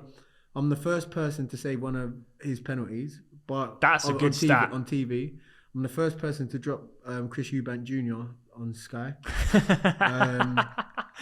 I'm the first person to take out a Joel Dummett and came out and survived. Yeah, those are just some stats to go. The Ivan Toney one's that is an incredible stat. Like the technique, it's just you love his technique so much. He never looks at the ball, man. But I'm saying it's that slow walk up here, and I don't know where it is. They look at your knees, so he doesn't look. He never looks at the ball. No, I know. That's what I'm trying to say. Doing a blindfold penalty, essentially. It's I don't know what we give away, maybe, because I always think I'm quite a big keeper anyway. Yeah. But a goal is massive. Yeah. So you have to at some point move, but like nowadays, because the whole you're not allowed if you're lying stuff. Goalkeepers are restricted. Yeah. But his penalty is mad. You know what it is like normally. But it's side netting, and he's not even looking. At normally the the keeper is the one trying to predict where you're going, whereas Toney reverses it. He looks at you, and it's just like, what can he do? Do you know, once you master that walking penalty, I don't think there's much you can do. There's not much you can do, because if it goes side netting, you just remember how late you're moving. Yeah. With the power they kick it as well. You're trying to spring to no man's land, and also like the dink penalty is a horrible one to take as well. I always think, you know, when like Pirlo did it in the World Cup and stuff like that. Like surely, if it's a deciding penalty, you have more chance of scoring if you dink it down the middle, because the keeper wants to be the hero and they save it. Or not necessarily. 95% of goalkeepers dive during a penalty. You think about what Kepa done. Yeah. Kepa stood on the same side as Virgil van Dijk. Van Dijk still scored. And he still scored. Yeah. Then he got chipped as well. Who's chipped him? Fabinho. That was cold, that was so filth. Oh my God. But it's like Vardy's penalty. A lot of Vardy's penalties are just down the middle. Because he just knows that keepers are moving. In a Premier League situation, a keeper pretty much has to dive, because if you don't dive, you look stupid. Exactly. And it's on a professional level, that's like suicide. But you know, you get told at that level as well where they usually take the penalty. So it's a gamble, man. It's a real gamble. Like penalty, I always feel like talk your shit. I always get talk your shit. Put as much pressure as you can on him. If he misses, there you go. What's going to say? Surely, as from a keeper's perspective, do you think there's more pressure on the penalty taker than the keeper, right? 100%. So for you must quite look forward to it. I don't know what comes over me. I'm like, don't be afraid of the ghost. Look at him. Right, don't change your mind. Look at me. I'm like, don't you dare miss. There's only one outcome. I'm as big as I can, yeah. But then when they score, it's like, fuck yeah. They're all doing sides. Because it's the relief, isn't it? But that's why against a keeper who's like putting you off. If you score, you don't beat that. You don't beat that. That's why Lukaku, James, and all that shushed. Because their penalties were mad. Like Reece James, literally. Yeah, that was ridiculous. Stood there. Yeah. Cold. And they're waving. They're calling. Yeah. And he just went, "All right, have that." And I thought, wow. But the thing was, like, it was so funny, because obviously the comparison gets made all the time. But the Trent penalty goes in. That's a worldie. James rocks up, pretty much does exactly what Trent does, like for like, and everyone goes, "Well, these two are so clear." Like, That's what I mean, to be that cool in front of it. I do. And waving fans behind the goal. Yeah. That's why That's why they get paid so much. You know, like people always say, like, I could do that. I thought you said why you get paid so much. No, but that's why these, like, they're doing it. Like, I can't, the pressure they are under in a final in front of 70,000 people. You think, oh, just put it in the net. Anyone can do that on the park. Yeah, but and the level of penalties that you're seeing at the moment, I think they've gone up a different level. Yeah. I think the levels of penalties these guys are scoring So are a hard joke. to say nowadays. Like you're saying, it's a guess game. Yeah, it is. Whereas before, it's kind of like I always used to look at penalty takers and think if a good penalty taker, confident penalty taker opens up, kind of a penalty. That's what I do. Yeah, like they open up. If they're under pressure and they place it to the right of for example, to the far left of the penalty spot, they're giving you less of a chance of diving left because the ball's already over to that side. If they're a lefty, oh god, they're hard to read, and it's just like it's like I'm saying, you're just looking for little tells. Yeah. Like, anytime I see someone do this, that's a sign of nerves. So when you're dry mouth, that means you're nervous. Interesting. And that's what I always look for. I look for. And they predominantly go across their body. Yeah, they'll go across their body because it's safe. Yeah. They'll go good technique. Go. I'm the complete opposite. Every single penalty I've ever taken in a game on camera has been in the same place every time. It's always bottom Any right. future YouTube bits. I know. So, Yeah. like, you're just I know. I say it, but they still can't save it. I don't know about that. We'll see. But then I'll chip it. Look, I'll good chip luck. Good luck. Oh yeah, no, I'd love Good- to do it. good 'Cause luck. I want. No. You're I'd saying love to. I'd love to, but we'll see. I'll tell you why I'd love to. Go on. Because Go on. It's great. I want to see what actually level are my penalties. Right, no worries. We'll sort So I've it. only ever played against, We'll sort it. like Sunday League keepers. The thing is, like, What's wrong with Sunday? Hey, no, those of mine you is- at no, home, no. you heard what he said. No, there's Capture a that, difference. bully. There is a When you difference. see him, say, I'm a Sunday League keeper. Don't let him get away with that one. There's a difference at my level than your All right, Sunday in League. that case, if you're playing at the same level as him, keep going. He ain't that great. I find as well, like, But if I- at sorry, if I- professional level, Yeah. that players have like 2 or 3 spots now.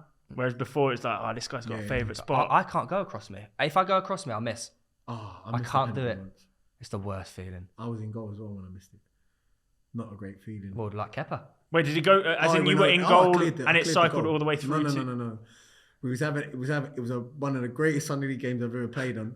Not as a keeper. Okay. But like, so I've conceded too many goals. Yeah, but it was yeah. madness. Bad tackles. It was against SC Dons versus Barnhurst. Yeah. Red cards. Also, like it was a mad game. One for the neutral. Like one of the fact you've got the typical overweight referee who gets pushed in his back, sends someone off, like tackles at knee height. Honestly, it was one of the maddest games here, and I was just like, I'm low on confidence. I need to score. I need one a season, and I stepped up here. One of my friends, Ryan Palmer, was on. He'd scored 2. It was to get his phone. He's like, give me the pen. I was like, shut up, like get out of my head. And he's got in my head, yeah. And I said, I'm gonna show you, and I've hit it, and it just kept rising. I thought, oh The my Beckham days. special. And everyone was like, Big G's too big for his boots. He thinks he's somebody now. Look at him, he's doing this. And I thought, yeah, humble yourself. Did that goal matter? Would that have... Oh no, the game. Okay, so the game was done, but all right. It was like 8. It would have made. I think it was like 8-5 in the end. 8-5. Yeah, and I Oh wanted the my 9. God. Like it was. I just wanted to score. I was just like. Because I was going to say that's some bollocks to like nab it off a guy on a hat trick and the pen means something. Who's that Brazilian keeper who took all the Free free kicks. kicks and the penalties, and he's got like 100+ goals and he's a keeper? Do you remember his name? Rogerio. Chenny? No, Senni. Senni. That's mad. Do you know what? Yeah, sometimes I take free kicks like during like when we're doing like the B-roll shoots and stuff or like trench works. And I think I've got a bit, like you know, like Convincing yeah, yourself, like I think you know when you talk to yourself, you're like because I'm very cool, yeah. So when I do something like a big save or I make it like or I do something, I'm just like Iceman. Do you know what I mean? Like, Yeah. Arnold Schwarzenegger in that Batman film, you remember? Like Yeah. as that. Dr. Freeze. Yeah, Dr. Freeze. That's my. Yeah, I'm like that. Yeah, I'm like that. Yeah, so like I do it and I think that that's all right. Thing is that all the keeper's got to do is make a catch, and you're like, oh shit, you got to run back to the goal and it's game over. Listen, I've been at the other end, yeah, and it's broken down. Like I've gone up for a corner, keeper's caught, and I've just had to stop him there. You got to do what you got to do, I haven't you? stopped him, and I thought, oh, sorry, mate, but I've got to get back. Right, yeah, shit, worries. hit the post and everything. I was like, oh god. Your team are at home, United against Spurs. Yes. Who are in good form at the moment. Yes, I think. Do you know what? Yeah, United are going for a rough patch. I'm still gonna go with them. The Conte derby, as I like to call it. Who he should have probably ended up at and who he's ended up at. I heard he turned it down. Oh, what? Yeah. When? Because originally it was like... They say Poch, weren't they? They were saying Poch Yeah. a lot. But I heard that, and then they were saying about the Ajax guy. They're saying he's learning English so he can Ten turn Hag, down. yeah. Turn it down. I'm saying United 3-2. I just feel high scoring. I think both got. I think Son and Kane, the way they're playing at the moment, Yeah. they're just scary. Yeah. But for some weird reason, like with Ronaldo being put on the bench, not starting, he's got Fuming that. like that. He's got that about him. Like he's a big game player. Like you can rely on that guy. I just feel like he'll wake up and he'll just be like, this is home. Do you know what I mean? To be fair, he did all right last time, didn't he?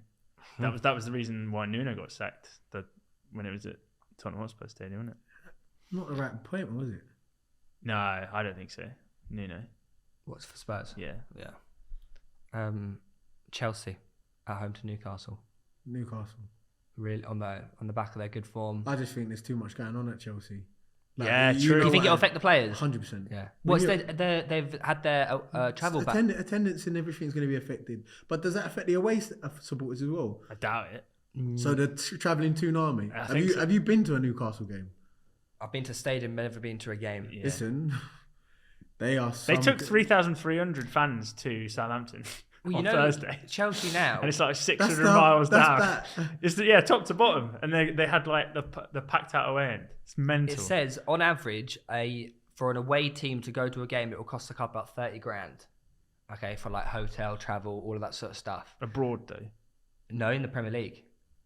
No, I said for that. I think that as well. It will cost roughly around that. How much that will cost? I thought that was abroad. I don't know. But Chelsea have only got 20 grand now. Like, are we going to be seeing Chelsea rock up in like a Holiday Inn? Yeah, do you know what? Yeah, you have to. I just imagined it in my head. Check in, please.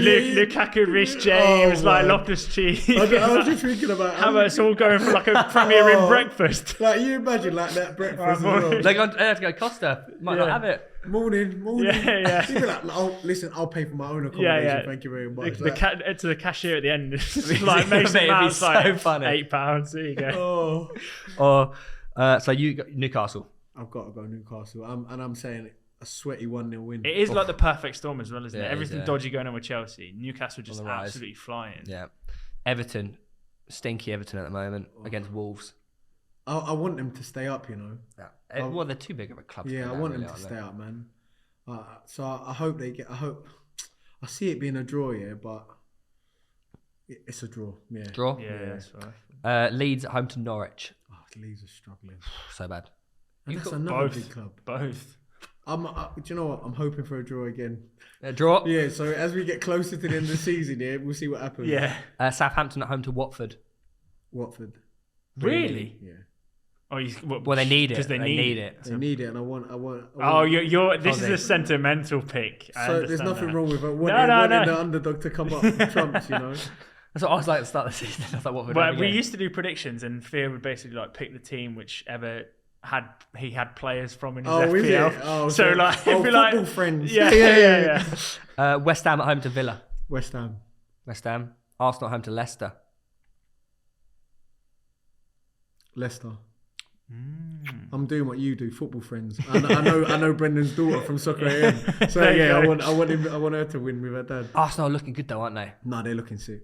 I'm 3 games in hand over United as well. It's sickening to even have to watch it. It's such a young squad, like the youngest average age in the Premier League. Like, it's exciting. Yes, sir. We've been through a lot of turmoil over the last few years since Wenger left and whatnot, but it's so exciting to see Arteta, what he's doing at the club at the moment. Do you know what though? Everything has its season. It's like when Lampard had that opportunity where he had the transfer ban. Rhys James, Mount, your Christensen's come into the fold, and all those young boys. Tammy Abraham came through at that point and really got an opportunity. Barring Giroud doing a madness. He's doing bits. He's smashing it. But that's what I'm saying. Arsenal right now, they've gone under the radar and just gone right. We'll play a certain way. And I think Arteta making a brave decision, getting rid of Aubameyang, and he really did. He did the on a free, and he done that, and it's probably for the changing room. It's probably worked in their favour because they probably become a closer unit. 100%. Palace are at home to City. Palace, I'm going to lose. Going to lose. You see, City are not going to let Liverpool get near them. No. But you see Wilfried Zaha, like again, he's a South London boy, so we've all been around each other. Yeah. They got quite a few, like as a listen, them boys there, they're him and Wilfried. You see, if they decide to play football, Exactly. It's like you're playing against Messi and Ronaldo. Yeah. You see Zaha, what he can do. His body feints and shakes and what he can score is like, you know why he went in United. Yeah. Like Abire is just like, he's godsend. Like his ball carrying abilities are And he got absolutely phenomenal. And you got Conor Gallagher in the middle of the park there under Patrick Vieira. he has come on leaps and bounds. I went and again, he was at Charlton last season, so I used to go. La was there, Erhan and a couple other boys. So I would go and see him, and it's like, this Conor Gallagher kid is decent. I was like, where's he from? He's like Chelsea. He scored some goals, but another boy who came under the radar that same season when Conor was there, Jude Bellingham. Oh my days! Really? I saw him playing for Birmingham, and he scored the winner, and I was like, you know what's mad is like everyone laughed when they retired. I was going to say the same thing. And then we get it now. It's like, all right, makes sense, mate. Mate, he can still win Young Player of the Year in 7 years' time. scary. He's scary. It's scary, and he's a Brummy boy, you know. Yeah. Like he's like, you're right. Like he's proper like chilled, yeah. Because another one, obviously JK's from up there, yeah. And we've had games in Birmingham. Like our Birmingham support is mad. Yeah. So it's like seeing the Birmingham support, and then seeing them produce a talent like that. It's just like, you know how proud they are. Yeah, he's killing it in the Bundesliga. Like, he's starting. He's 18. He's starting scoring goals. He's one of their best players. You're going on like he ain't played for England. Yeah, well, that's what I'm going to say. Yeah. And Go on, keep ticking the boxes. He's going to be. He could genuinely be one of England's all-time best players. He's special. He really is. Do you know what you have to always hope though? You have to always hope. I want him to come United because they said like he was at the training ground at one point. Like when the whole Dortmund kind of situation was going on, it was like United are that close. Ollie's had him there. I was like, if we get him, but he's gone to the right club, and I think more English players need to do that. Well, you've seen it with Tammy Abraham, for example. All of it. Do you know what? Like Jadon Sancho. Exactly. Sancho's another one. You know what I mean? Like it's the smart. Is it Reece Nelson? Like I think it's a good. You see it more and more often. That's what every other country does. We're Spain's top talents, not just in Spain. They're in the Bundesliga. They're in the Prem. They're here. They're everywhere. We need top players in the La Liga, the Bundesliga, the Syria. It's the spotlight off to nurture your game, isn't it? Really? Well, that's what Kieran Trippier was saying on the True Geordie podcast. He was like, I got away from the spotlight in Spain, but I improved so much under Simeone at Atletico Madrid, and I came back and look what he's doing at Newcastle. He's injured now, but look what he hit the ground running straight away. He's transformed their defence. See when I play FIFA. True. Listen, no. Diego Simeone. Oh, okay. I always pretend I've got a tie. I'll finish a job off here. I'm like, Diego Simeone. I'm like, but listen, I heard you lot are decent at FIFA. I know you lot got I'm a basic gold player, but I beat everyone. I'm decent. So one of these days, I'm a challenge you lot. I'm up for it. Brighton again against Spurs. Yeah. I need Kane masterclass for my FPL. Arsenal Liverpool massive game. Liverpool, you know, I don't think you just think the title race just goes. Yeah, I think Arsenal have done fantastic, and that's fantastic because that's one of their games in hands on United. Yeah. So losing that isn't actually the worst thing for them. So let's say they win this week, and then they lose that, they won't look at it as a bad 3 point. You know what I mean? Because they've still got that cushion. And Liverpool are going to apply their pressure on City just for the simple fact of they had all those injuries last season. They were made to look really stupid. Yeah. Alisson goes and scores that header to keep him in the top 4. Now they're saying, let's show how good we really are. They were so far behind City, and now they're getting there. They're very close now. I think they're back to what they were when they won the Champions League, in terms of confidence. And Mo Salah, Mane, the only thing they're missing is that 9 now, ain't they? Well, they've got Diaz as well, back up. Even Mane in the middle and Diaz out left is just like ridiculous. Luis Diaz is, I've said it before in this pod, but he's going to be one of the best Premier League footballers as we look back. It's exciting. Liverpool, in like 10 years' time, you'll go, fuck man, this guy is insane. Final game, Everton at home to Newcastle. Oh, poor Everton, man. Newcastle back to back. Is that what you're saying? Oh man, I don't want to. Go on the Blues. Go on your Toffees. 1 point from God Lamps. I want them to do it, man. It's such a to see them go down would be horrible because I don't know how long it would take them. It's to like when bounce Newcastle back. went down. Do you know what No, I mean? Like Newcastle had the budget though. They always had the budget. Like just remember when they went down, their chairman wasn't saying, "Oh, budget cut." Everton go down. I don't know what will happen. They could potentially stay there for a season. Yeah. You know, like they could stay there for. Imagine seeing Everton in the Championship 2 seasons back to back. That would be horrible. Yeah. Goodison It's Park. not unlikely though. It's Yeah. not unlikely. That's the crazy. It's the Merseyside derby would be gone, wouldn't it? But mate, before we end the episode, we always get our guests to sign the shirt, the England shirt. Have we got the pen? Oh, go on, find it. We've got the pen. We'll do it in a second. But mate, thank you so much for coming on. Genuinely one of my favourite episodes. Good insight in Sunday League as well. Absolutely loved it. We'll leave all your stuff linked in the description down below, of course. Thank you. We've got the pen just in time. Yeah, perfect. If you didn't get the idea by now, I've got this guys. thing, yeah, if you throw it and don't catch it, you got to do it again. I don't. I hate it. I don't miss. Where are we going? Who have I beat? Where's Fozzie's one? I don't know. Some of them Where is we Ben? struggle. No, to Ben's. find. Ben's. Oh, Ben's one of the. Signed. He Ben's was one He's of the- forgot. our second guest. Yeah, we forgot didn't to have the shirt sign. at that point. Right. You're just going to write over Ben's name. I'm going to use his initials. Obviously, you lot, if you haven't already, make sure you're rating us 5 stars on Spotify. Yeah. Subscribe to us on YouTube, Apple Podcasts, the lot. Anything else you want us to plug, Jamie? Hit on the TikTok. Follow the TikTok. There you go, mate. Thank you so much for coming on. It's been an Longest absolute night. pleasure. Sick, man. Gents. And yeah, mate, thank you so How much. long was that podcast? That was an hour and 58 minutes. Oh, so longer than 90. Wow. We've done our job then. Thank you, mate. Nah, listen. Appreciate big it. up. Thank you. Thank you for your time. Yeah. And on that note, we'll see you next week. Bye-bye. Peace.